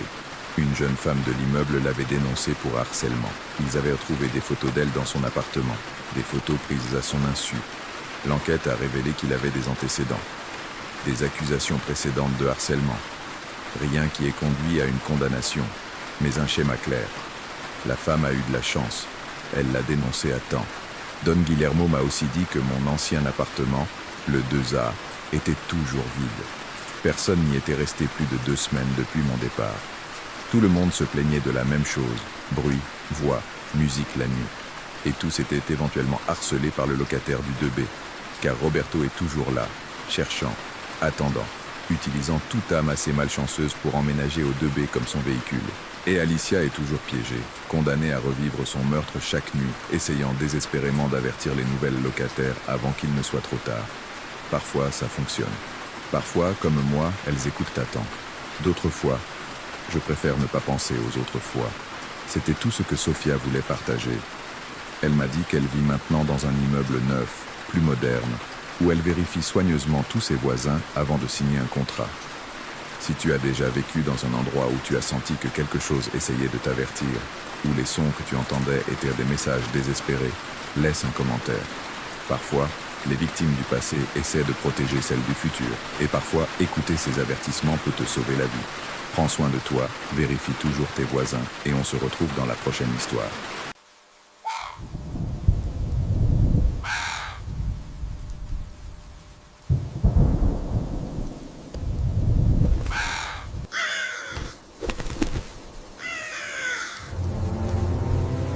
Cette expérience m'a été racontée par Laura, une architecte qui vit à Montevideo, en Uruguay. Elle m'a écrit après avoir regardé plusieurs vidéos de la chaîne et m'a dit qu'elle était enfin prête à raconter ce qui lui était arrivé lorsqu'elle travaillait à la restauration d'un bâtiment abandonné. Si tu as déjà pénétré dans des lieux oubliés, des bâtiments vides où le temps semble s'être arrêté et que tu as eu le sentiment de ne pas être seul, partage ton histoire dans les commentaires. Je suis fasciné par la façon dont certains espaces semblent retenir l'énergie, les souvenirs, les présences. Avant de commencer, si tu apprécies ce contenu et que tu ne t'es pas encore abonné, je t'invite à le faire. Nous publions de nouvelles histoires chaque semaine. Maintenant, voici l'histoire de Laura et du bâtiment qui n'aurait jamais dû être restauré. Je m'appelle Laura et je suis architecte spécialisée dans la restauration de bâtiments historiques. J'ai 39 ans et je travaille dans cette profession depuis 15 ans. J'ai travaillé sur des dizaines de projets, anciennes demeures, théâtres abandonnés, hôtels désaffectés. Je suis habitué aux lieux anciens, poussiéreux, pleins d'histoires. J'adore mon travail précisément pour cela. Chaque bâtiment a une histoire à raconter. Mais il y a un bâtiment qui m'a fait remettre en question si certaines histoires devraient me rester enterrées. Tout a commencé en mars 2023. Un promoteur immobilier m'a contacté pour évaluer un bâtiment dans le quartier de Cordone, en plein centre de Montevideo. C'était un bâtiment art déco de 7 étages, construit en 1936, qui était abandonné depuis le début des années 90. 30 ans sans aucun entretien. Le développeur voulait en faire des appartements de luxe. Mon travail consistait à évaluer la structure, déterminer ce qui pouvait être sauvé, ce qui devait être démoli, et concevoir le plan de restauration. Le bâtiment était à l'angle d'une rue passante, mais curieusement, les gens semblaient l'éviter. Ils marchaient sur le trottoir opposé. Les commerces voisins n'occupaient pas les murs mitoyens. C'était comme s'il y avait un espace invisible autour du bâtiment que personne ne voulait traverser. La première fois que je l'ai vu, j'ai compris pourquoi il provoquait cette réaction. Il était magnifique, mais profondément troublant. La façade art déco montrait encore son élégance d'origine. Lignes géométriques, fenêtres arquées, balcons ornés de balustrades en fer forgé. Mais tout était couvert de saleté, de graffitis et de délabrement. Les fenêtres étaient barricadées avec des planches de bois pourri. La porte principale avait été scellée avec des briques. Il y avait autre chose, quelque chose que je ne peux pas expliquer rationnellement. Le bâtiment dégageait une sensation de rejet, comme s'il ne voulait que personne n'entre, comme s'il gardait des secrets qu'il ne voulait pas révéler. Impressionnant, n'est-ce pas? Dit le développeur, un homme d'une cinquantaine d'années nommé Roberto. Un joyau architectural gaspillé. Pourquoi est-il resté abandonné si longtemps? Ai-je demandé. Problème juridique, des disputes successorales qui ont duré des décennies. Finalement, elles ont été résolues, et nous voilà. Quelqu'un d'autre a-t-il essayé de l'acheter avant? Roberto hésita. Il y a eu des offres précédentes. Aucune n'a abouti. Mais c'est du passé. Maintenant, c'est à nous et nous avons le feu vert pour le restaurer. Il ne m'a pas dit toute la vérité, je l'ai su plus tard. Mais à ce moment-là, je ne voyais qu'un projet fascinant. Nous avons obtenu les permis nécessaires et commencé l'évaluation. J'ai engagé une petite équipe, 2 ingénieurs structure, un électricien et un plombier. Nous entrerions pendant la journée, ferions nos mesures et évaluations, et sortirions avant la tombée de la nuit. Le premier jour a été relativement normal. Nous avons cassé le seau de briques à l'entrée principale avec un marteau pneumatique. La porte derrière était rouillée mais intacte. Lorsqu'on l'a finalement ouverte, une odeur d'humidité, de moisi et quelque chose de plus nous a accueillis. Quelque chose de sucré et de pourri que je n'ai pas réussi à identifier. Le hall était spectaculaire. Sol en mosaïque avec des motifs géométriques art déco, bien que couvert de poussière et de débris. Un escalier en marbre montait majestueusement vers les étages supérieurs. Il y avait un vieux ascenseur avec des portes en grille métallique, évidemment hors d'usage après 30 ans. Les murs avaient du papier peint décollé, suspendu en longues bandes. Il y avait des graffitis récents dans certaines zones. Apparemment, des sans-abri étaient entrés par une fenêtre à un moment donné. Mais en général, le bâtiment était remarquablement intact. Nous avons commencé au rez-de-chaussée. C'était un hall d'entrée et des bureaux commerciaux. Nous avons examiné la structure, pris des photos, fait des notes. Tout semblait solide. Le bâtiment était étonnamment bien construit. Alors nous avons entendu quelque chose qui nous a fait arrêter. Un bruit métallique, comme si quelqu'un avait fermé une porte violemment à l'un des étages supérieurs. Clang. Nous nous sommes tous regardés. « Y a-t-il quelqu'un d'autre ici ?» a demandé Diego, l'un des ingénieurs. « Ce ne devrait pas, » ai-je répondu. « Nous avons scellé l'entrée après être entrés. Probablement quelque chose qui est tombé, » a dit Marcos, l'autre ingénieur. « Cet endroit est plein de choses lâches. » Nous avons continué à travailler, mais j'étais maintenant en alerte, écoutant. 1 heure plus tard, nous avons entendu des pas, clairs, sans équivoque. Quelqu'un marchant à l'étage supérieur. Le son de chaussures sur le parquet en bois. Tap, tap, tap, tap. D'accord, il y a définitivement quelqu'un ici, a dit l'électricien, Javier. Je vais vérifier, et dit, en prenant ma lampe de poche. Veux-tu que nous allions avec toi? A proposé Diego. Non, continuez à travailler. C'est probablement un squatteur qui n'est pas sorti quand nous avons bouché l'entrée. Je leur dirai de partir. Je suis monté les escaliers en marbre. Chaque pas résonnait dans l'espace vide. Les escaliers étaient recouverts de poussière, et je pouvais voir clairement qu'il n'y avait pas de traces récentes, sauf les miennes. Le premier étage avait été composé d'appartements résidentiels. Il y avait un long couloir avec des portes de chaque côté. La plupart étaient ouvertes, révélant des appartements vides avec des meubles anciens couverts de draps, des papiers jaunis éparpillés sur le sol, des bouteilles vides. « Bonjour » ai-je appelé. « Y a-t-il quelqu'un ici ?» C'est un bâtiment privé. Ils doivent partir. Silence. Je marchais dans le couloir, vérifiant chaque appartement. Tous vides. Il n'y avait aucun signe d'occupation récente. Aucune couverture, aucune trace de feu de camp, aucun déchet frais. S'il y avait des squatteurs, ils étaient repartis depuis longtemps. Mais alors j'ai entendu à nouveau les pas. Cette fois, ils venaient de l'étage supérieur. 2e étage. Tac, tac, tac, tac. Je suis monté au 2e étage. Même disposition, long couloir, appartements de chaque côté, tous vides. Cela n'a pas de sens, murmurait. Les pas ont recommencé. 3e étage. Je commençais à me frustrer. Quelqu'un me jouait-il un tour? Je suis monté au 3e étage. Rien. Quatrième étage. Rien. Quand je suis arrivé au cinquième étage, je me suis arrêté. Cet étage semblait différent. L'air était plus froid, plus lourd. Et il y avait une odeur. Cette odeur douce et pourrie du hall, mais beaucoup plus forte ici. Le couloir était plus sombre que les autres. Certaines portes étaient refermées. Je marchais lentement, éclairant chaque porte avec ma lampe de poche. Puis j'ai remarqué quelque chose d'étrange. Sur une des portes, appartement 5C, il y avait quelque chose gravé dans le bois. Je me suis approché pour mieux voir. Ce étaient des mots, gravés profondément, comme avec un couteau ou un clou. Il disait « N'entrez pas » et en dessous, « Elle est encore là ». Une chair de poule m'a parcouru le dos. J'ai essayé de tourner la poignée de l'appartement 5C. Elle était verrouillée. Puis j'ai entendu quelque chose qui a fait arrêter mon cœur. Une voix de femme, chantant. Elle venait de l'intérieur de l'appartement 5C. C'était une berceuse, douce, mélodique, mais il y avait quelque chose de profondément perturbant en elle. La mélodie était correcte, mais le ton était vide, sans émotion, comme un enregistrement en boucle. Dors, dors mon enfant, dors sans peur. Maman est là, maman sera toujours là. Bonjour, dis-je en frappant à la porte. Y a-t-il quelqu'un à l'intérieur? La chanson s'arrêta brusquement. Silence. Je m'appelle Laura. Je suis architecte. Ce bâtiment va être restauré.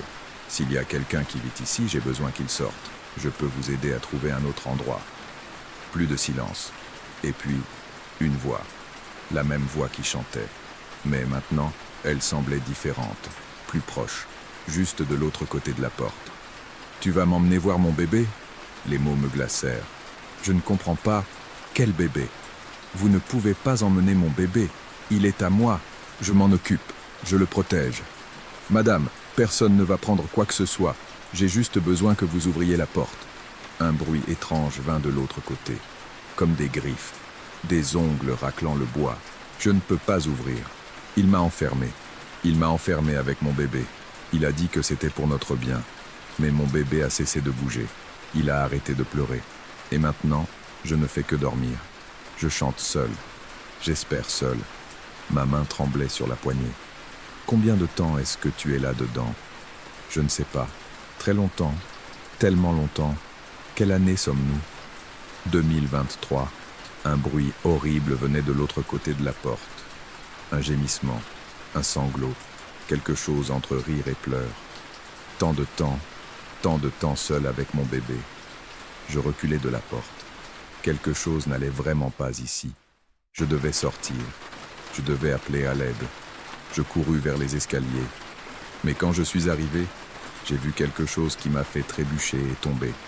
Il y avait une femme debout au début des escaliers.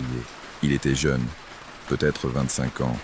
Il portait une robe des années 50, décolorée et sale. Ses cheveux étaient longs et en désordre. Et dans ses bras, elle tenait quelque chose enveloppé dans une vieille couverture. Nous nous regardâmes fixement. Ses yeux étaient sombres, creusés, désespérés. « Tu vas m'aider ?» chuchota-t-elle. « S'il te plaît, aide-moi à sortir. Il m'a enfermé il y a si longtemps. »« Qui t'a enfermé ?»« Mon mari. Il a dit que j'étais malade, que le bébé était malade, que nous devions rester ici jusqu'à ce que nous soyons guéris. Mais nous ne nous sommes jamais guéris, et il n'est jamais revenu. » Je fis un pas vers elle, tendant la main. « Je peux t'aider. Viens avec moi. Sortons d'ici. » Elle sourit. Ce fut le sourire le plus triste que j'ai jamais vu de ma vie. Je ne peux pas sortir. J'ai essayé pendant des années, mais je reviens toujours ici, toujours à l'appartement 5C. Qu'as-tu dans tes bras? Elle regarda en bas vers la couverture. Lentement, elle releva un coin pour me montrer ce qu'elle tenait. Ce n'était pas un bébé. C'était un petit squelette. Un squelette d'enfant, soigneusement enveloppé dans la couverture décolorée. J'ai crié. Je ne pouvais pas m'en empêcher. Et quand j'ai crié, elle a disparu.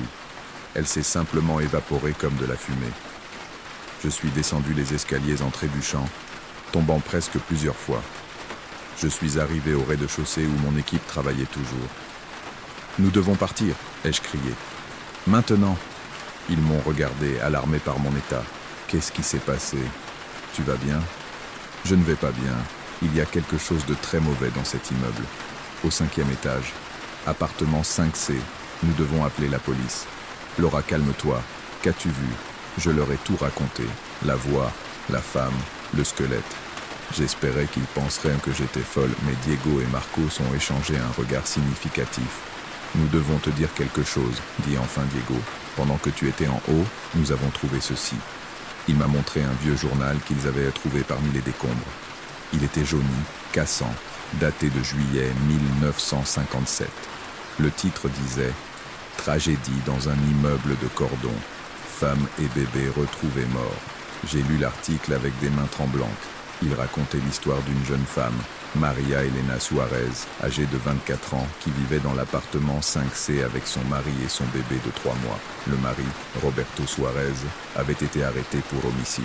Selon l'article, Roberto souffrait de troubles délirants et était convaincu que sa femme et son bébé étaient possédés par des démons. Il les a enfermés dans l'appartement et a emporté la clé. Les voisins ont entendu des cris et des pleurs pendant des jours, mais Roberto leur a dit qu'ils étaient malades et avaient besoin de quarantaine. Lorsque la police est finalement entrée, une semaine plus tard, ils ont trouvé Maria Elena morte de déshydratation et de faim. Le bébé était mort quelques jours auparavant. Maria Elena l'avait continué à bercer, lui chantant, même après sa mort. Roberto a été envoyé dans un hôpital psychiatrique où il est mort des années plus tard. L'appartement 5C n'a jamais été reloué. Certains disaient que les voisins entendaient chanter pendant la nuit. D'autres disaient qu'ils voyaient une jeune femme regarder par la fenêtre tenant quelque chose dans ses bras. L'immeuble a commencé à se vider progressivement. Les gens ne voulaient plus y vivre. En 1990, le dernier locataire était parti et l'immeuble est resté abandonné. Nous devons ouvrir cet appartement, ai-je dit. Nous devons retrouver ses restes et lui offrir des funérailles appropriées. Nous avons appelé la police. Ils sont venus avec une équipe médico-légale. Ils ont forcé la porte de l'appartement 5C. Ce qu'ils ont trouvé a confirmé l'histoire du journal. Dans la chambre principale, ils ont trouvé des restes humains. Un squelette adulte sur le lit, blotti en position fétale. Et dans ses bras, les petits restes d'un bébé. Ils étaient là depuis 66 ans, oubliés, piégés. L'affaire a été rouverte en tant qu'enquête historique. Les restes ont été identifiés grâce à des dossiers dentaires et d'autres documents trouvés dans l'appartement. Il s'agissait effectivement de Maria Elena Suarez et de son fils, Martin Suarez. Un enterrement approprié a été organisé. Une tombe commune au cimetière central de Montevideo. Quelques membres de la famille éloignés ont assisté. Des petits-neveux qui connaissaient à peine l'histoire. Moi aussi j'y suis allé. Je sentais que je devais le faire, que je lui devais cela après notre rencontre. Pendant que les cercueils descendaient, j'ai ressenti quelque chose. Une brise chaude sur ma joue, malgré que ce fût une journée sans vent. Et j'ai pu jurer que j'ai entendu un murmure. Merci. Après l'enterrement, le développeur a décidé d'annuler le projet. Il a dit que c'était pour des raisons financières, mais je connaissais la vérité. Le bâtiment avait une histoire sombre trop lourde. Trop de douleurs imprégnées dans ses murs. Le bâtiment est toujours là, toujours abandonné, toujours évité par les passants. Mais maintenant, il y a une plaque à l'entrée. Une plaque que j'ai moi-même placée, avec l'autorisation des autorités. Elle dit « En mémoire de Maria Elena Suarez, 1933-1957, et de son fils Martin, 1957, que leur âme repose en paix. » Parfois, je passe par là, et le bâtiment semble différent maintenant, toujours abandonné, toujours délabré.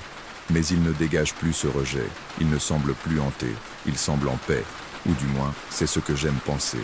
Parce que l'autre option, que Maria Elena soit encore là, toujours à attendre, toujours à chanter pour son bébé, est trop triste à envisager.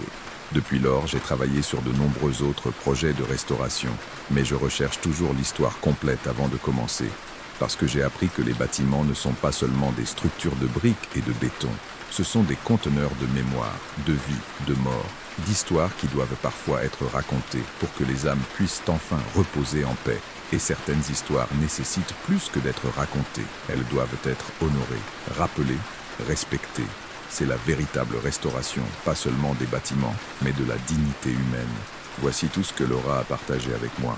Elle m'a dit que cette expérience a complètement changé sa façon d'aborder son travail maintenant.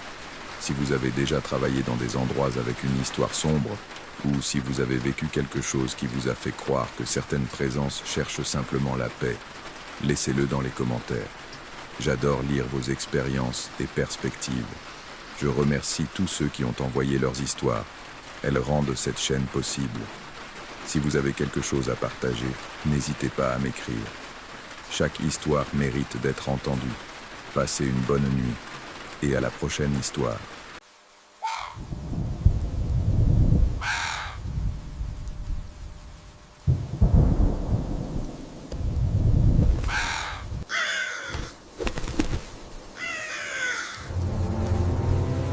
Cette histoire m'a été envoyée par Roberto, un abonné de la chaîne qui travaille comme électricien dans une ville intérieure du Mexique.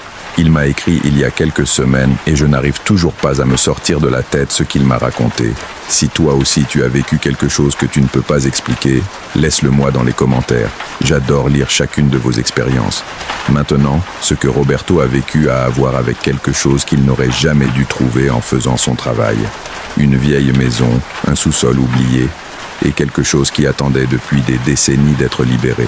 Prépare-toi, car cette histoire est de celles qui te font remettre en question à quel point la ligne est fine entre notre monde et ce qui existe de l'autre côté. Je n'ai jamais été une personne superstitieuse. J'ai grandi dans une famille où tout avait une explication logique. Mon père était ingénieur, ma mère professeure de physique. Chez moi, on ne parlait pas de fantômes, ni de malédictions, ni de quoi que ce soit qui ne puisse être mesuré ou vérifié. Cet état d'esprit m'a accompagné tout au long de ma vie, même lorsque j'ai commencé à travailler comme électricien il y a 15 ans. Je suis entré dans des centaines de maisons, anciennes, neuves, abandonnées, habitées. J'ai travaillé dans des demeures coloniales et dans des bâtiments modernes. Jamais, durant toutes ces années, je n'ai ressenti de véritable peur. Un certain inconfort peut-être, quand un client était particulièrement difficile ou quand je devais me glisser dans des espaces étroits et sombres. Mais la peur véritable, cette terreur qui te paralyse et te fait remettre en question ta propre santé mentale, je ne l'ai connue que depuis 2 ans. C'était en octobre. Je me souviens de la date exacte parce que c'était l'anniversaire de ma fille, le 12 octobre. J'avais prévu de finir tôt pour arriver à sa fête, mais j'ai reçu un appel d'urgence à 3 heures de l'après-midi. Une vieille dame, la propriétaire d'une maison ancienne à la périphérie de la ville, avait un problème électrique sérieux. Toute l'électricité avait été coupée soudainement et elle avait besoin que quelqu'un vienne immédiatement. Normalement, j'aurais refusé le travail. C'était l'anniversaire de ma fille, après tout. Mais la dame semblait désespérée et la rémunération qu'elle offrait était le double de la normale. Ma femme m'a dit de ne pas m'inquiéter, que la fête ne commencerait pas avant 6 heures. J'avais largement le temps. J'ai arrivé à la maison vers 3h30. Elle était située dans une zone que je ne connaissais pas bien, en périphérie, où les constructions étaient plus espacées et anciennes. La propriété elle-même était imposante. Une grande maison coloniale de 2 étages, avec des murs épais en adobe peints d'un jaune décoloré. Les fenêtres étaient hautes et étroites, avec des grilles en fer forgé rouillées par le temps. Le jardin était négligé, rempli d'herbes hautes et d'arbres qui n'avaient pas été taillés depuis des années. Quand je suis descendu de ma camionnette, une sensation étrange m'a parcouru. Ce n'était pas de la peur, c'était plutôt une sorte d'inconfort, comme quand tu entres dans un endroit et que tu sens que tu n'es pas le bienvenu. J'ai secoué la tête, blâmant la fatigue et la pression de devoir terminer rapidement. La dame qui m'a ouvert la porte devait avoir au moins 80 ans. Elle était mince, presque fragile, avec des cheveux blancs relevés en un chignon serré. Ses yeux étaient d'un gris pâle, presque transparent, et m'ont regardé avec un mélange de soulagement et quelque chose que je n'ai pas pu identifier à ce moment-là. Maintenant, en regardant en arrière, je pense que c'était un avertissement. « Merci d'être venu si rapidement », me dit-elle d'une voix rauque mais ferme. L'électricité s'est coupée de nulle part ce matin. J'ai appelé plusieurs électriciens, mais vous étiez le seul à accepter de venir aujourd'hui. Cela m'a semblé étrange. Normalement, il y avait beaucoup de demandes de travail, surtout dans une petite ville comme la nôtre. Mais je n'y ai pas prêté beaucoup d'attention. Je suis entré dans la maison avec ma boîte à outils, prêt à identifier le problème et à le résoudre rapidement. L'intérieur de la maison sentait l'humidité et quelque chose d'autre. Un arôme sucré que je ne pouvais pas identifier. Des meubles anciens remplissaient chaque pièce, partiellement couverts de draps blancs. Les murs étaient décorés de photographies en noir et blanc de personnes qui n'étaient de plus vivantes. Tout l'endroit avait cette qualité silencieuse et pesante des espaces qui ont vu trop d'années. Le panneau électrique est au sous-sol, m'informa la dame, en désignant une porte en bois au bout du couloir. Je n'y suis pas descendu depuis des années. Les escaliers sont trop raides pour moi. J'acquiesçai et me dirigeai vers la porte. Lorsque je l'ouvris, une rafale d'air froid me frappa. C'était un froid humide, comme celui d'une grotte. L'odeur sucrée que j'avais perçue en haut était beaucoup plus intense ici, mélangée à quelque chose d'âcre qui me fit froncer le nez. Les escaliers descendaient dans l'obscurité. J'ai sorti ma lampe de poche et commencé à descendre, comptant les marches. 1, 2, 3, j'ai réussi à compter 18 avant que mes pieds ne touchent le sol en terre du sous-sol. La température ici en bas était remarquablement plus basse qu'en haut. Je pouvais voir ma respiration se condenser dans l'air. J'ai éclairé l'espace avec ma lampe de poche. Le sous-sol était plus grand que je ne l'avais prévu, s'étendant sous toute la longueur de la maison. Les murs étaient en pierre, humides et couverts de mousse par endroits. Il y avait des caisses empilées contre les murs, des meubles anciens recouverts de poussière, et au fond, juste là où ma lumière atteignait à peine, j'ai vu le panneau électrique. J'avançais prudemment, évitant les toiles d'araignée qui pendèrent du plafond bas. Mes bottes faisaient un bruit sourd sur la terre compactée. À mi-chemin du panneau, mon pied heurta quelque chose. Je baissai la lampe de poche et vis une boîte en bois, plus petite que les autres, à moitié enterrée dans le sol. Ce n'était pas de mon ressort, mais quelque chose me fit m'arrêter. La boîte était décorée de symboles étranges, sculptés dans le bois. Des cercles entrelacés, des lignes formant des motifs géométriques qui faisaient mal aux yeux si on les regardait trop longtemps. Au centre, il y avait une étoile à 6 branches avec quelque chose d'écrit autour, dans une langue que je ne reconnaissais pas. J'aurais dû la laisser tranquille. J'aurais dû continuer vers le panneau électrique, faire mon travail et sortir de là. Mais la curiosité, cette maudite curiosité que ma mère me disait toujours qu'un jour elle me causerait des problèmes, me fit m'agenouiller près de la boîte. Il n'était pas verrouillé. En fait, il n'avait pas de serrure visible. Juste un couvercle qui s'ajustait parfaitement au corps de la boîte. J'ai passé mes doigts sur les symboles gravés. Le bois était froid, plus froid que l'air du sous-sol, presque comme s'il était gelé. Lorsque j'ai soulevé le couvercle, l'odeur sucrée s'est intensifiée jusqu'à devenir presque nauséabonde. À l'intérieur de la boîte, il y avait 3 choses. Une poupée en tissu de la taille de ma main, attachée avec des fils rouges formant des motifs complexes autour de son corps. Un flacon en verre rempli d'un liquide sombre qui ressemblait à du sang séché, et une enveloppe en papier jaunâtre, scellée avec de la cire noire. Ma main a tremblé lorsque j'ai atteint l'enveloppe. Je ne sais pas pourquoi je l'ai fait. Quelque chose dans ma tête me criait de laisser tout comme c'était et de partir. Mais une autre partie de moi, plus forte, avait besoin de savoir ce qu'il y avait à l'intérieur. Je rompis le seau de cire. À l'intérieur, il y avait une lettre écrite à la main avec de l'encre noire. L'écriture était élégante mais tremblante, comme si celui qui l'avait écrite était malade ou effrayé. Je commençai à lire à la lumière de ma lampe de poche. À celui qui trouvera ceci, n'ouvrez pas cette boîte, ne la déplacez pas, ne touchez rien de ce qu'il y a à l'intérieur. Ce qui réside ici doit rester scellé jusqu'à la fin des temps. En 1952, cette maison a été témoin d'un pacte qui n'aurait jamais dû être réalisé. Ma sœur Maria, consumée par le désespoir après la mort de son fils, chercha à le ramener.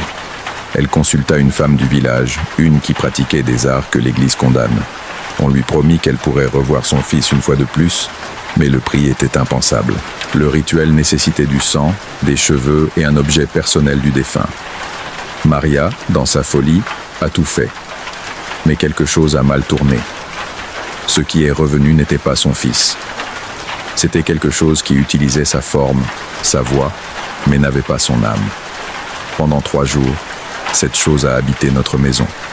Elle nous a terrorisés avec des connaissances qu'aucun enfant ne devrait avoir. Elle nous a parlé de choses qu'aucun être humain ne devrait connaître. Le 4e jour, la femme du village est revenue. Elle a dit qu'elle pouvait le sceller, mais que le sceau ne durerait pas éternellement. Elle avait besoin d'une encre, quelque chose qui maintiendrait l'entité attachée à ce monde mais contenue. La poupée en tissu a été créée à cet effet. À l'intérieur, elle contient du sang de Maria, des cheveux de l'enfant mort, et quelque chose d'autre que la femme ne nous a jamais dit ce que c'était. La femme a averti que le sceau s'affaiblirait avec le temps, qu'éventuellement, quelqu'un trouverait la boîte et l'ouvrirait par curiosité ou accident. Quand cela arriverait, l'entité serait libre. Pas pour revenir auprès de sa mère, mais pour se venger de celui qui l'aurait libérée et de tous ceux qui seraient proches. Maria est morte 6 mois après le rituel. Certains disent que c'était la culpabilité, d'autres que c'était la folie. Je crois que c'était l'entité. se nourrissant d'elle lentement depuis sa prison. J'ai gardé cette boîte dans le sous-sol le plus profond de la maison, espérant que personne ne la trouve jamais. Si tu lis ceci, il est déjà trop tard. Tu as brisé le sceau. Que Dieu ait pitié de ton âme. La lettre était signée par quelqu'un nommé Eduardo Sanchez, datée du 15 mars 1953. Mes mains tremblaient quand j'ai fini de lire. La lampe de poche a failli me tomber des mains. Ma première pensée a été que cela devait être une blague, une sorte d'histoire fausse laissée là pour effrayer celui qui la trouverait. Mais pendant que je tenais la poupée en tissu, j'ai ressenti quelque chose qui a fait s'effondrer tout mon rationalisme. La poupée était chaude, pas tiède, chaude, comme si elle avait de la fièvre, et pendant que je la tenais, j'aurais juré avoir senti un pouls, faible mais constant, comme un cœur qui bat. Je l'ai laissé tomber immédiatement. La poupée est tombée au sol et, quand elle l'a fait, j'ai entendu quelque chose. Un son doux, presque imperceptible, comme un rire d'enfant, lointain, déformé, mais indiscutable. Je me suis levé si rapidement que j'ai eu le vertige. Ma lampe de poche illuminait le sous-sol frénétiquement pendant que je tournais dans toutes les directions, cherchant la source du bruit. Mais j'étais seul, complètement seul. Ce ne sont que des nerfs, me suis-je dit à voix haute, essayant de me calmer. La lettre t'a effrayé, il n'y a rien ici. Mais ma voix sonnait creuse même à mes propres oreilles. J'ai décidé que je devais sortir d'ici. Le panneau électrique pouvait attendre. J'avais besoin d'air frais. J'avais besoin d'être sous la lumière du soleil, loin de ce sous-sol oppressant et de cette maudite boîte. Je me suis retourné pour me diriger vers les escaliers, mais alors je l'ai vu. Au pied des escaliers, à peine visible dans l'ombre au-delà de la portée de ma lampe de poche, il y avait une silhouette, petite, de la taille d'un enfant. Elle se tenait complètement immobile, me regardant. Mon cœur s'est arrêté. J'ai littéralement senti comme s'il cessait de battre pendant une seconde entière. La lampe de poche m'a glissé des mains et est tombée au sol, roulant et faisant danser la lumière follement sur les murs du sous-sol. Quand je l'ai ramassée et que j'ai de nouveau pointé vers les escaliers, la silhouette avait disparu. Je suis resté là, paralysé, écoutant. Le sous-sol était dans un silence complet. On n'entendait même pas le vent ou les bruits normaux d'une vieille maison. C'était un silence absolu, antinaturel. Puis j'ai entendu des pas en haut, petits, légers, comme ceux d'un enfant courant. Ils ont traversé le plafond au-dessus de ma tête, d'un côté du sous-sol à l'autre. « Madame !» ai-je crié, ma voix se brisant. « Madame, y a-t-il quelqu'un d'autre dans la maison ?» Il n'y a pas eu de réponse. Les pas se sont arrêtés juste au-dessus de moi. J'avais besoin de sortir. Maintenant. J'ai attrapé ma boîte à outils et j'ai couru vers les escaliers. Je me fichais du panneau électrique, de la paix, de quoi que ce soit. Je voulais juste sortir de cette maison. Je montais les escaliers deux à deux, ma respiration haletante, le cœur battant si fort que je pouvais l'entendre dans mes oreilles. Quand j'arrivai à la porte du sous-sol et que je l'ouvris, la lumière du jour entrant par les fenêtres de la maison me parut la chose la plus belle que j'ai jamais vue dans ma vie. Mais la maison était silencieuse. Trop de silence.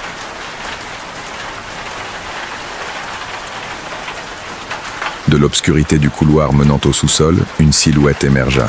C'était un enfant. Il ne pouvait pas avoir plus de 7 ou 8 ans. Il portait des vêtements anciens, des années 50. Un short jusqu'aux genoux, une chemise blanche. Mais il y avait quelque chose de terriblement mal avec lui. Sa peau était de la couleur des cendres, grise, sans vie. Ses yeux étaient complètement noirs, sans iris, sans blanc, juste une obscurité absolue. Et quand il sourit, ses dents étaient trop acérées, trop nombreuses. « J'ai attendu si longtemps », dit-il, sa voix résonnant de manière impossible dans le petit couloir. « Si longtemps dans cette boîte, si froid, si seul. Mais maintenant je suis libre. Et tu m'as aidé. » Je reculais, le chandelier tremblant dans mes mains. « Ne t'approche pas, avertis-je, bien que je savais que c'était inutile. » La chose qui ressemblait à un enfant inclina sa tête sur le côté, d'une manière qu'aucun humain ne pourrait faire. Un angle impossible qui fit se retourner quelque chose dans mon estomac. « Pourquoi aurais-tu peur de moi? Je ne suis qu'un enfant, tu ne vois pas? Ma maman m'a ramené. Elle m'a promis que je pourrais jouer à nouveau. » Il fit un pas vers moi, puis un autre. Ses mouvements étaient étranges, spasmodiques, comme une marionnette mal manipulée. Mais maman a rompu sa promesse. Elle m'a enfermé. Elle m'a laissé seul dans l'obscurité. Sais-tu ce que ça fait d'être seul pendant 70 ans, de sentir le temps passer et passer sans pouvoir bouger, sans pouvoir crier, juste exister dans cet espace minuscule? Un autre pas. Il était maintenant à seulement 3 mètres de moi. Mais tu m'as libéré. Tu es meilleur que maman. Peut-être que je pourrais te pardonner. Peut-être que je n'aurais pas à te blesser. Peut-être que je blesserais juste un petit peu. Je courus. Il n'y avait pas de pensée, pas de plan. Juste une terreur pure propulsant mes jambes. Je courus vers les escaliers menant au 2e étage, entendant le rire de la créature derrière moi. Un rire aigu, comme des cristaux se brisant. Je suis monté les escaliers en trébuchant, failli tomber 2 fois. Je pouvais entendre la chose me suivre, mais ces pas ne ressemblaient pas à des pas normaux. On aurait dit que quelque chose rampait sur les murs et le plafond en même temps. Je suis monté au 2e étage et je me suis enfermé dans la première chambre que j'ai trouvée. C'était une chambre à coucher, avec un vieux lit recouvert d'une couverture jaunie. J'ai poussé une commode lourde contre la porte, sachant que cela ne servirait probablement à rien, mais ayant besoin de sentir que je faisais quelque chose. Le silence est revenu, complet et absolu. Je suis resté là, respirant lourdement, regardant la porte. En attendant, des minutes ont passé. 5, 10.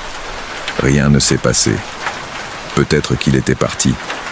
Peut-être que tout n'avait été qu'une hallucination causée par la peur et la suggestion de cette maudite lettre. Puis mon téléphone a sonné à nouveau. C'était ma femme. J'ai répondu avec des mains tremblantes. « Roberto, où es-tu? Tout le monde demande après toi.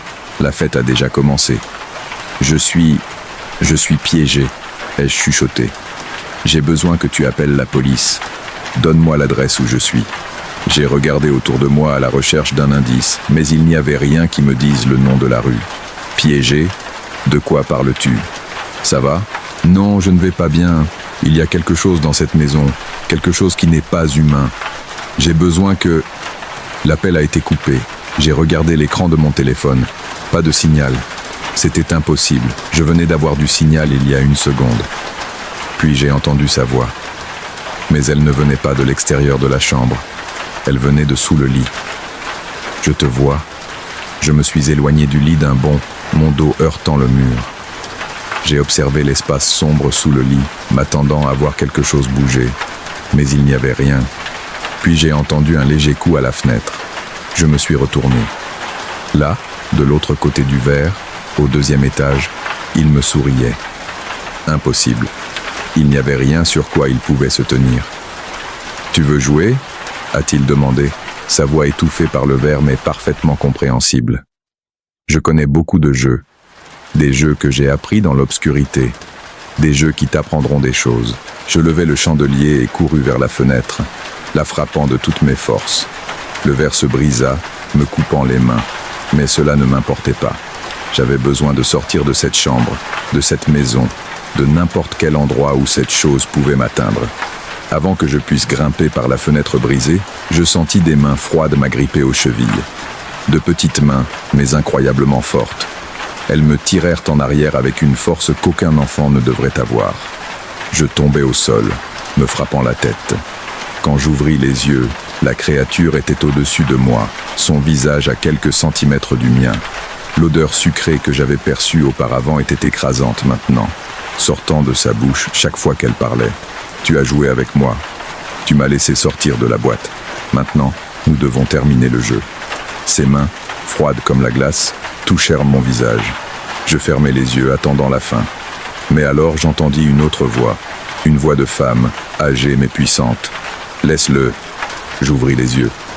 La dame qui m'avait appelé se tenait sur le seuil de la porte, tenant quelque chose dans ses mains. Un vieux livre avec des symboles similaires à ceux de la boîte gravés sur sa couverture. La créature siffla, un son qu'aucun humain ne pourrait produire, et s'éloigna de moi. « Tu ne devrais pas être ici, » dit la créature, sa voix maintenant plus profonde, menaçante. « Tu ne peux pas m'arrêter, le sceau est brisé. »« Je ne peux pas t'arrêter, » admit la dame, ouvrant le livre. « Mais je peux te contenir assez longtemps pour qu'il s'échappe. » Elle commença à lire dans une langue que je n'avais jamais entendue. Les mots sonnaient anciens, puissants. La créature cria, un son aigu qui fit vibrer les vitres des fenêtres. « Fuis !» me cria la dame. « Cours maintenant !» Je n'hésitais pas. Je me levai et courus vers la porte, passant à côté de la dame. Je descendis les escaliers, entendant les cris de la créature et le chant continu de la dame derrière moi. La porte principale était maintenant ouverte. Je ne me suis pas arrêté pour demander comment ou pourquoi. J'ai simplement couru dehors, vers la lumière du coucher de soleil, vers ma camionnette. J'ai démarré le moteur avec des mains tremblantes et j'ai accéléré, m'éloignant de cette maison aussi vite que je le pouvais. Dans le rétroviseur, j'ai vu la dame debout à la porte, tenant toujours le livre. Et derrière elle, à peine visible dans l'ombre de la maison, se trouvait la silhouette de l'enfant, me regardant partir. J'ai conduit sans m'arrêter jusqu'à arriver chez moi. Quand je suis entré, tout le monde m'a regardé avec inquiétude. J'étais couvert de poussière, avec des coupures sur les mains à cause des morceaux de verre, et je devais probablement avoir l'air d'avoir vu un fantôme, parce que c'était exactement ce que j'avais vu, ou quelque chose de pire. Ma femme m'a emmené à l'hôpital. Je leur ai dit que j'avais eu un accident au travail, que j'étais tombé et que je m'étais coupé avec des outils. Je n'ai pas mentionné la maison, ni la boîte, ni la créature. Qui m'aurait cru ? Au cours des semaines suivantes, j'ai essayé de retrouver la maison. J'ai conduit dans cette zone plusieurs fois, cherchant la grande maison jaune. Mais je ne l'ai pas trouvée. C'était comme si elle n'avait jamais existé. J'ai demandé aux gens du coin s'ils connaissaient une maison coloniale jaune habitée par une vieille dame. Personne ne savait de quoi je parlais. J'en suis venu à penser que tout cela avait peut-être été une hallucination, un épisode psychotique causé par le stress. Mais ensuite, un mois plus tard, j'ai trouvé quelque chose dans la poche de ma veste de travail. Quelque chose qui ne devrait pas être là. C'était la poupée en tissu, la même que j'avais mise dans la boîte, avec les fils rouges toujours attachés autour de son corps, et elle était tiède au toucher. Je l'ai brûlée cette même nuit, observant comment les flammes la consumaient dans mon jardin. Alors qu'elle brûlait, j'aurais juré avoir entendu ce rire d'enfant une fois de plus, lointain mais clair. Il s'est écoulé 2 ans depuis lors. Je n'ai pas revu la créature, ni la dame, ni retrouvé la maison. Mais parfois, la nuit, quand tout est silencieux, j'entends de petits pas dehors de ma chambre. Et quand je me lève pour vérifier, il n'y a personne. Mais je trouve des traces, de petites traces, de la taille d'un enfant, dans le couloir. Des traces qui disparaissent avant l'aube. Je ne sais pas si la poupée était vraiment l'encre, ou si elle n'était qu'une partie du rituel. Je ne sais pas si la détruire l'a complètement libérée, ou si cela a juste affaibli le sceau un peu plus. Ce que je sais, c'est que quelque chose me suit. Quelque chose qui attend patiemment le bon moment. Et le plus terrifiant, c'est que chaque nuit, les traces sont un peu plus près de ma porte. C'est tout ce que Roberto a partagé avec moi.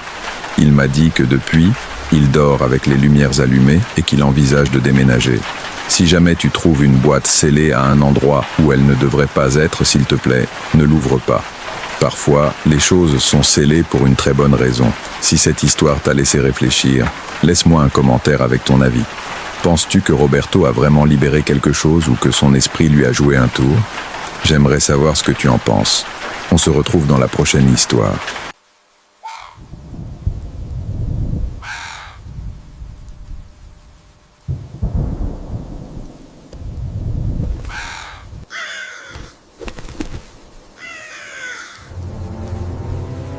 J'ai reçu ce témoignage d'une abonnée nommée Carmen, et depuis que je l'ai lu, je n'ai pas pu m'empêcher d'y penser.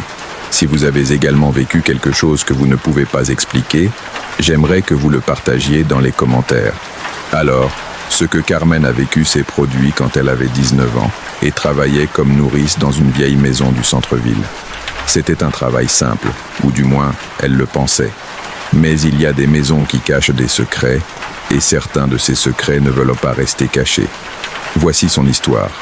Je n'ai jamais pensé que garder des enfants pourrait devenir l'expérience la plus terrifiante de ma vie. Tout a commencé en septembre 2017. Je venais de commencer l'université et j'avais besoin d'argent pour payer mes livres et aider à la maison. J'ai vu une annonce sur le tableau de la faculté. Recherche nourrice responsable pour s'occuper d'une fille de 6 ans. Du lundi au vendredi, de 15h à 21h. Excellente rémunération. Le numéro de contact était écrit sur des petits papiers détachables en bas. Je l'ai appelé cet après-midi-là. Une femme nommée Béatrice a répondu. Sa voix semblait fatiguée, presque désespérée. Elle m'a posé peu de questions. Si j'avais de l'expérience avec les enfants, si je pouvais commencer immédiatement, si les vieilles maisons me dérangeaient. Cette dernière question m'a semblé étrange. Mais j'ai dit qu'il n'y avait pas de problème. Parfait, a-t-elle dit avec un soupir de soulagement. Peux-tu venir demain pour rencontrer ma fille? Le lendemain, je suis arrivé à l'adresse qu'elle m'avait donnée. La maison était dans le centre historique, une construction coloniale de 2 étages avec des balcons en fer forgé et une façade qui avait autrefois été blanche mais qui était maintenant d'un gris sale. La peinture s'écaillait en grandes plaques, révélant des couches de couleurs précédentes, bleu, jaune, rouge. J'ai sonné et j'ai attendu. La porte s'est ouverte et Béatrice est apparue. C'était une femme d'une quarantaine d'années, maigre comme un clou, avec de profondes cernes et les cheveux relevés en un chignon négligé. Elle portait des vêtements de bureau froissés, comme si elle avait dormi avec. « Carmen, merci d'être venue. Entre, entre. » L'intérieur de la maison était oppressant. C'est le seul mot qui me vient à l'esprit. Les plafonds étaient très hauts, avec des poutres en bois sombre. Les murs étaient recouverts de papier peint ancien, avec un motif de fleurs qui s'était fané jusqu'à devenir presque fantomatique. Il y avait des meubles lourds en acajou, des rideaux épais qui bloquaient la plupart de la lumière naturelle, et une odeur persistante d'humidité et d'autre chose. Quelque chose de sucré et maladif que je n'ai pas pu identifier. La maison a plus de 150 ans, expliqua Béatrice en me guidant dans le couloir. Elle appartenait à mes grands-parents, puis à mes parents, et maintenant elle est à moi. Elle a besoin de réparations que je ne peux pas me permettre, mais c'est tout ce que j'ai. Nous sommes arrivés au salon. Une petite fille y était assise par terre, jouant avec une ancienne poupée en porcelaine. Elle avait les cheveux noirs et raides, la peau très pâle, et des yeux plus grands et plus sombres que j'ai jamais vus chez un enfant. Lucia, elle s'appelle Carmen. Elle va s'occuper de toi pendant que maman travaille. La petite fille me regarda sans sourire, sans rien dire. Elle m'observa juste avec ses grands yeux pendant un long moment qui me fit sentir mal à l'aise. « Bonjour Lucia », dis-je avec ma meilleure voix amicale. « J'aime ta poupée. »« Elle s'appelle Valentina », répondit-elle enfin d'une petite voix sérieuse. « Elle a 120 ans. Elle vivait ici avant moi. » Béatrice rit nerveusement. Lucia a une imagination très active. Parfois, elle dit des choses étranges. « Tous les enfants le font, » dis-je, bien que quelque chose dans la façon dont Lucia tenait cette poupée me dérangeait. Béatrice m'expliqua les règles de base. Préparer le dîner pour Lucia, l'aider avec ses devoirs, m'assurer qu'elle prenne un bain et qu'elle soit au lit à 8h30. Rien de compliqué.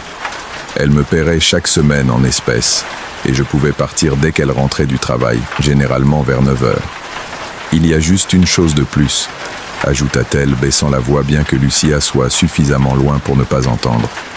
Parfois, Lucia dit qu'elle voit des choses, des personnes qui ne sont pas là. C'est juste son imagination, mais cela peut être perturbant. Ne lui prête pas trop attention. J'aurais dû le prendre comme un avertissement. J'aurais dû partir à ce moment-là. Mais j'avais besoin d'argent. Je comprends, dis-je. Pas de problème. J'ai commencé à travailler le lundi suivant. Les premiers jours étaient normaux, ou relativement normaux. Lucia était une fille silencieuse, obéissante, mais étrangement mature pour ses 6 ans. Elle ne jouait pas comme les autres enfants. Elle ne courait pas, ne riait pas, ne faisait pas de bruit. Elle s'asseyait dans le salon avec sa poupée Valentina et tenait des conversations à voix basse que je ne pouvais pas entendre complètement. La maison en elle-même était le véritable problème. Pendant la journée, avec un peu de lumière naturelle filtrant par les fenêtres, elle était simplement vieille et négligée. Mais quand il commençait à faire sombre, quelque chose changeait. Les ombres devenaient plus denses, les coins plus sombres. Les planchers en bois craquaient constamment, comme si quelqu'un marchait dans les pièces à l'étage, bien que Lucia et moi étions au rez-de-chaussée. « Qui vit à l'étage ?» ai-je demandé à Lucia le 3e jour. « Personne », répondit-elle sans lever les yeux de son poignet. « Maman garde ses chambres fermées. »« Pourquoi ?» Elle me regarda enfin. « Parce qu'ils sont là. »« Ils ?» Les personnes qui vivaient avant. Certains ne sont pas encore partis. Je sentis un frisson parcourir mon dos. « Lucia, c'est juste ton imagination. » « Tu crois ?» dit-elle en inclinant la tête. « Alors, qui marche dans le couloir toutes les nuits ?» Je ne savais pas quoi répondre. Cette nuit-là, après avoir couché Lucia, je suis resté dans le salon en attendant Béatrice. La maison était silencieuse, mais ce n'était pas un silence confortable. C'était le genre de silence qui semble attendre quelque chose, qui se sent plein, même si tu es seul. Puis je l'ai entendu. Des pas. Lent, délibéré, à l'étage, marchant dans le couloir, s'arrêtant, continuant. Je suis resté figé sur le canapé, regardant le plafond. Les pas ont parcouru toute la longueur du couloir supérieur et se sont arrêtés juste au-dessus de l'endroit où j'étais. Mon cœur battait si fort que je pouvais l'entendre dans mes oreilles. Les pas n'ont pas continué, mais je pouvais sentir quelque chose en haut, une présence, attendant. Quand Béatrice est arrivée, je lui ai raconté ce que j'avais entendu. Elle a soupira, se frottant les yeux. Ce sont les tuyaux, ou le bois qui se dilate à cause des changements de température. Cette maison fait 1000 bruits. Ils sonnaient exactement comme des pas. Je sais, cela me faisait la même chose quand j'ai emménagé ici après la mort de mes parents. On s'y habitue. Mais la façon dont elle l'a dit, sans me regarder dans les yeux, m'a fait penser qu'elle ne s'était pas vraiment habituée non plus. Je continuais à travailler parce que, j'insiste, j'avais besoin d'argent. Mais chaque jour, je me sentais de plus en plus mal à l'aise. Lucia a commencé à parler davantage de les personnes qui vivaient dans la maison. La dame en robe bleue est triste aujourd'hui, me dit-elle un mercredi pendant que nous dînions. Elle est debout près de la fenêtre du 2e étage, regardant la rue. Lucia, il n'y a personne là-haut. Tu ne peux pas la voir, mais elle est là, elle est toujours là. Que vois-tu d'autre ? Demandai-je, entre fasciné et terrifié. Je vois l'homme au chapeau noir. Parfois, il est dans le sous-sol, parfois dans la cuisine. Il ne parle jamais, il regarde juste, et je vois les enfants. Des enfants ? 3 enfants, 2 filles et un garçon. Ils jouent dans le grenier. Ils veulent que j'aille jouer avec eux, mais maman dit que je ne dois jamais monter au grenier. J'ai avalé ma salive. Ta maman a raison. Tu ne dois pas monter. Je sais. Valentina dit qu'ils sont dangereux. Elle regarda sa poupée. N'est-ce pas, Valentina ? Je jure que j'ai vu la poupée hocher la tête. Juste un petit mouvement de la tête en porcelaine. Mais cela devait être mon imagination. Ça devait l'être. Les choses ont empiré en octobre.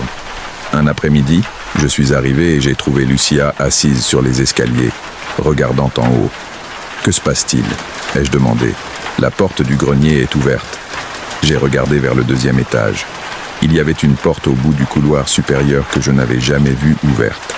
Elle était maintenant entrebâillée et une obscurité profonde émanait d'elle. « Je vais la fermer, dis-je, bien que chaque fibre de mon être me criait de ne pas le faire. Je montais lentement les escaliers. Le couloir du 2e étage était long et étroit, avec des portes fermées de chaque côté. Les murs étaient couverts de vieilles photographies, des portraits sépia de personnes avec des expressions sérieuses, des familles posant rigidement, des enfants victoriens qui semblaient beaucoup plus âgés qu'ils ne l'étaient. Je me suis dirigé vers la porte du grenier. Elle était froide au toucher, inhabituellement froide. De l'autre côté, j'ai entendu quelque chose. Des rires d'enfants, doux, lointains, mais indéniables. Des rires espiègles, comme si plusieurs enfants couraient et s'amusaient. Ma main tremblait sur la poignée de la porte. « Ne monte pas !» Je sursautais. Lucia était derrière moi, dans le couloir. Je ne l'avais pas entendu monter. Valentina dit que tu ne dois pas monter. Ils veulent que tu montes, mais tu ne dois pas le faire. « Qui ?» murmurai-je. « Les enfants du grenier. Ils ne sont pas bons. Ils font semblant d'être amicaux, mais ils ne le sont pas. » Je claquai la porte et tirai le verrou, qui était rouillé et difficile à bouger. Les rires s'arrêtèrent brusquement. Nous sommes descendus ensemble et je ne suis pas remonté au 2e étage ce jour-là. Cette nuit-là, j'ai raconté à Béatrice à propos de la porte ouverte.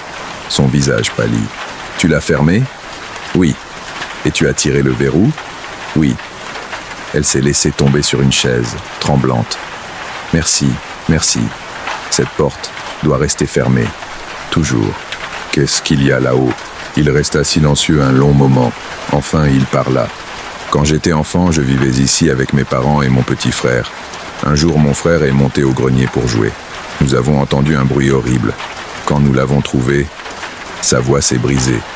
Il est tombé par la trappe du grenier. Il s'est cassé le cou. Il avait 7 ans. Mon Dieu, Béatrice, je suis vraiment désolé. Mais ce n'est pas tout. Avant de mourir, il parlait encore des enfants qui jouaient dans le grenier, les enfants qui l'appelaient. J'ai enquêté sur l'histoire de la maison. Au début du siècle dernier, 3 enfants sont morts ici pendant une épidémie de fièvre. 2 filles et un garçon. Ils ont été enfermés dans le grenier pendant leur maladie pour ne pas contaminer le reste de la famille. J'en ai eu la chair de poule. Depuis lors, tous les enfants qui ont vécu dans cette maison disent la même chose. Ils voient les 3 enfants. Ils les entendent jouer. Et certains, elle a avalé sa salive. Certains essaient d'aller jouer avec eux. Pourquoi continues-tu à vivre ici? Parce que je n'ai nulle part où aller. Cette maison est tout ce que j'ai. Et tant que nous gardons cette porte fermée, tant que nous ne leur prêtons pas attention, Lucia est en sécurité. Et Valentina. Béatrice frissonna en entendant le nom. Cette poupée appartenait à l'une des filles qui sont mortes dans le grenier. Je l'ai trouvée en nettoyant après la mort de mon frère. Lucia l'a adoptée quand elle avait 3 ans. Depuis, elle dit que Valentina l'avertit des dangers de la maison. Je sais que ça semble fou, mais... Elle se frotta les yeux, épuisée. Cette poupée l'a maintenue en sécurité, d'une manière tordue. Je crois que Valentina la protège. J'aurais dû partir cette nuit-là. J'aurais dû démissionner et ne jamais revenir. Mais quelque chose m'a fait rester. Peut-être que c'était l'argent. Peut-être que c'était l'inquiétude pour Lucia. Ou peut-être que c'était un besoin morbide de comprendre. Les semaines suivantes furent de plus en plus perturbantes. Les phénomènes se sont intensifiés. Non seulement des pas, mais des portes qui s'ouvraient toutes seules, des objets qui se déplaçaient, des ombres qui ne correspondaient à rien de tangible. Et les voix. J'ai commencé à entendre des voix, des chuchotements dans les murs, des rires dans des pièces vides. Et parfois, très clairement, mon nom, Carmine. La première fois que je l'ai entendu, je faisais la vaisselle après le dîner. Une voix d'enfant, aiguë, chantante. Carmine, viens jouer. Je me suis retourné brusquement. Il n'y avait personne. C'est juste ton imagination, me suis-je dit, bien que mes mains tremblaient. Mais cela est devenu plus fréquent. Plusieurs fois par semaine. Toujours des voix d'enfants. Toujours m'invitant à jouer. Toujours venant d'en haut. Lucia me regardait avec ses grands yeux sombres. « Ils t'appellent, disait-elle. Mais tu ne dois pas y aller. Valentina dit qu'ils veulent te faire du mal. Pourquoi? Parce qu'ils sont seuls. Parce qu'ils sont piégés. Et ils veulent de la compagnie. Une nuit, à la fin d'octobre. Quelque chose a changé. Béatrice m'a appelé. Elle avait l'air malade, avec une voix rauque. « Carmen, peux-tu rester plus tard ce soir? Je dois aller à l'hôpital. Quelque chose que j'ai mangé m'a mal. Je ne pense pas pouvoir rentrer avant minuit. Es-tu sûr? Il n'y a personne d'autre qui peut rester avec Lucia? Il n'y a personne d'autre. S'il te plaît, je te paierai le double. » J'ai accepté, même si quelque chose dans mon ventre s'est retourné de manière inconfortable. Cette nuit-là, après avoir couché Lucia, je suis resté dans le salon à regarder mon téléphone, essayant de ne pas penser au bruit de la maison. Mais ils étaient impossibles à ignorer. Des craquements constants, des pas à l'étage, et ces rires. Vers 10 heures, j'ai entendu quelque chose de différent. Une balle qui rebondissait. Boum, boum, boum. Cela venait du 2e étage. Je me suis levé lentement du canapé. Mon cœur battait déjà plus vite. Boum, boum, boum. J'ai monté les escaliers. Le couloir du haut était sombre, à peine éclairé par la lumière qui montait d'en bas. La porte du grenier était à nouveau ouverte. Non, ai-je chuchoté. Boum, boum, boum. Le son venait d'en haut, du grenier. Et maintenant, je pouvais aussi entendre des rires, clairs, forts, des enfants jouant. Carmen. Je me suis retourné. Lucia était dans le couloir, avec Valentina dans ses bras. « Que fais-tu réveillée ?» Je les ai entendus. Ils sont très actifs ce soir. Quelque chose les a excités. « Retourne au lit, Lucia. »« Je ne peux pas. Je dois surveiller. Valentina dit que ce soir, c'est dangereux. » Soudain, la balle est apparue. Elle a roulé depuis le grenier, a descendu les escaliers du grenier avec des coups secs et est sortie par la porte, s'arrêtant à mes pieds. C'était une vieille balle en caoutchouc rouge, fendue par l'âge. « Rends-la nous !» La voix venait du grenier. Une voix d'enfant, mais il y avait quelque chose de mal en elle, quelque chose d'antinaturel. « Nous voulons jouer avec toi, Carmen. Viens jouer. »« Non, dis-je en reculant. S'il te plaît. Nous sommes si seuls. » D'autres voix se joignirent. 3 voix d'enfants, parlant à l'unisson. « Viens avec nous, reste avec nous, pour toujours. » La température a chuté drastiquement. Je pouvais voir ma respiration se condenser dans l'air froid. « Carmen, ne leur réponds pas, » dit Lucia. « Ferme la porte et redescends. » Mais j'étais paralysé. Les voix étaient hypnotiques, persuasives. « Nous sommes comme toi, jeunes, coincés. Aide-nous. Monte juste. Regarde juste. Juste un moment. » Mon pied fit un pas vers la porte du grenier. Alors Lucia cria. Valentina dit non. Quelque chose me frappa. Une sensation physique, comme si quelqu'un m'avait poussé. Je reculai en titubant, sortant du transe. Les voix dans le grenier devinrent furieuses, déformées. « Reste, tu dois rester !» Je courus vers la porte du grenier et la fermai d'un coup. Je tirai le verrou avec des mains tremblantes. Quelque chose frappait de l'autre côté, furieux, violent. Bang, bang, bang. « Nous avons besoin de toi. Ouvre, ouvre !»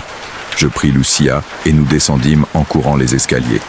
Nous nous réfugiâmes dans sa chambre et je poussai une commode contre la porte. Les coups ont continué pendant des heures. Des coups au plafond, sur les murs, sur les portes. Toute la maison semblait trembler de fureur. Lucia et moi nous sommes embrassés sur son lit, avec Valentina entre nous. La poupée en porcelaine nous regardait avec ses yeux en verre, et je jure qu'il y avait quelque chose de protecteur dans ce regard immobile. « Merci, Valentina », murmura Lucia. Les coups ont finalement cessé vers minuit. Béatrice est arrivée peu après, pâle et tremblante. Que s'est-il passé? La maison se sent agitée. Je lui ai tout raconté. Elle s'est effondrée sur une chaise et a pleuré. Je suis désolé, je suis vraiment désolé. Je n'aurais pas dû te laisser seule ici la nuit. Ils sont plus forts la nuit, plus actifs. Pourquoi ne déménages-tu pas? Pourquoi exposes-tu Lucia à cela? Parce que je n'ai pas d'argent, parce que c'est ma seule option. Et parce que... Elle a regardé sa fille, Lucia à Valentina. Et tant qu'elle l'a, elle sera en sécurité. C'est de la folie. Je sais, mais c'est ma réalité. J'ai démissionné cette nuit-là. J'ai dit à Béatrice que je ne pouvais pas revenir, que je suis désolé, mais que je ne pouvais pas continuer dans cette maison. Elle a compris. Elle m'a payé pour les semaines travaillées et m'a donné un extra. Merci de t'occuper de Lucia. Et merci de fermer la porte. Alors que je partais, Lucia m'a embrassé. Au revoir, Carmen. Valentina dit de faire attention, que certaines choses peuvent te suivre. Ces mots m'ont donné des frissons. Pendant des semaines après avoir quitté ce travail, j'ai fait des cauchemars. Je rêvais du grenier, des voix m'appelant, de monter ces escaliers. Et parfois, quand j'étais seul dans mon appartement, j'entendais quelque chose. Une balle qui rebondit, rebond, rebond, rebond, très loin, presque imperceptible. Mais là, des mois passèrent. J'ai trouvé un autre travail, plus normal, dans un café. J'ai essayé d'oublier la maison et tout ce que j'y avais vécu. Alors, un jour de février, j'ai vu Béatrice au supermarché. Elle était plus mince, plus pâle, plus consumée que la dernière fois que je l'avais vue. « Béatrice », l'ai-je appelée. Elle se tourna et me reconnut. Un faible sourire apparut sur son visage. « Carmen, quelle surprise. Comment ça va? Comment va Lucia ?» Son sourire s'est estompé. « Lucia va. Elle va bien. Valentina continue de s'occuper d'elle. Et toi? Moi ?» Elle hésita. « Je suis fatigué. Cette maison me tue lentement. Mais je ne peux pas partir. Je n'ai nulle part où aller. » Je voulais lui dire quelque chose de réconfortant, mais je ne trouvais pas les mots. « Prends soin de toi, Carmen, » dit-elle finalement. Parfois, quand tu es en contact avec certaines choses, avec certains endroits, cela laisse une marque. Je ne sais pas si tu le sais, mais la maison te rappelle. Qu'est-ce que ça veut dire? Ça veut dire que si jamais tu reviens, ils t'attendront. Et la prochaine fois, peut-être que Valentina ne sera pas là pour te protéger. Elle s'en alla sans dire plus, me laissant avec une peur froide installée dans la poitrine. Des années se sont écoulées depuis. Je ne suis jamais retourné dans cette maison. Je n'ai jamais revu Béatrice ou Lucia. Mais parfois, lors de nuits très calmes, quand je suis seul, j'entends encore quelque chose, rire d'enfant, lointain, à peine audible. Mais là, et je sais que, d'une certaine manière, quelque part, ces enfants du grenier continuent d'attendre. Ils continuent d'attendre que quelqu'un monte, que quelqu'un reste, pour toujours. C'est tout ce que Carmen a voulu partager avec moi. Elle dit que depuis, elle évite les vieilles maisons et qu'elle n'a jamais retravaillé comme nourrice. Parfois, je me demande ce qu'il est advenu de Lucia et de sa mère, si elles vivent encore dans cette maison avec ses secrets et ses ombres. Si cette histoire t'a marqué, fais-moi savoir ce que tu en penses dans les commentaires. Et si jamais tu as travaillé dans un endroit où tu as senti que tu n'étais pas seul, j'aimerais beaucoup lire ton expérience. Prends soin de toi et passe une nuit tranquille.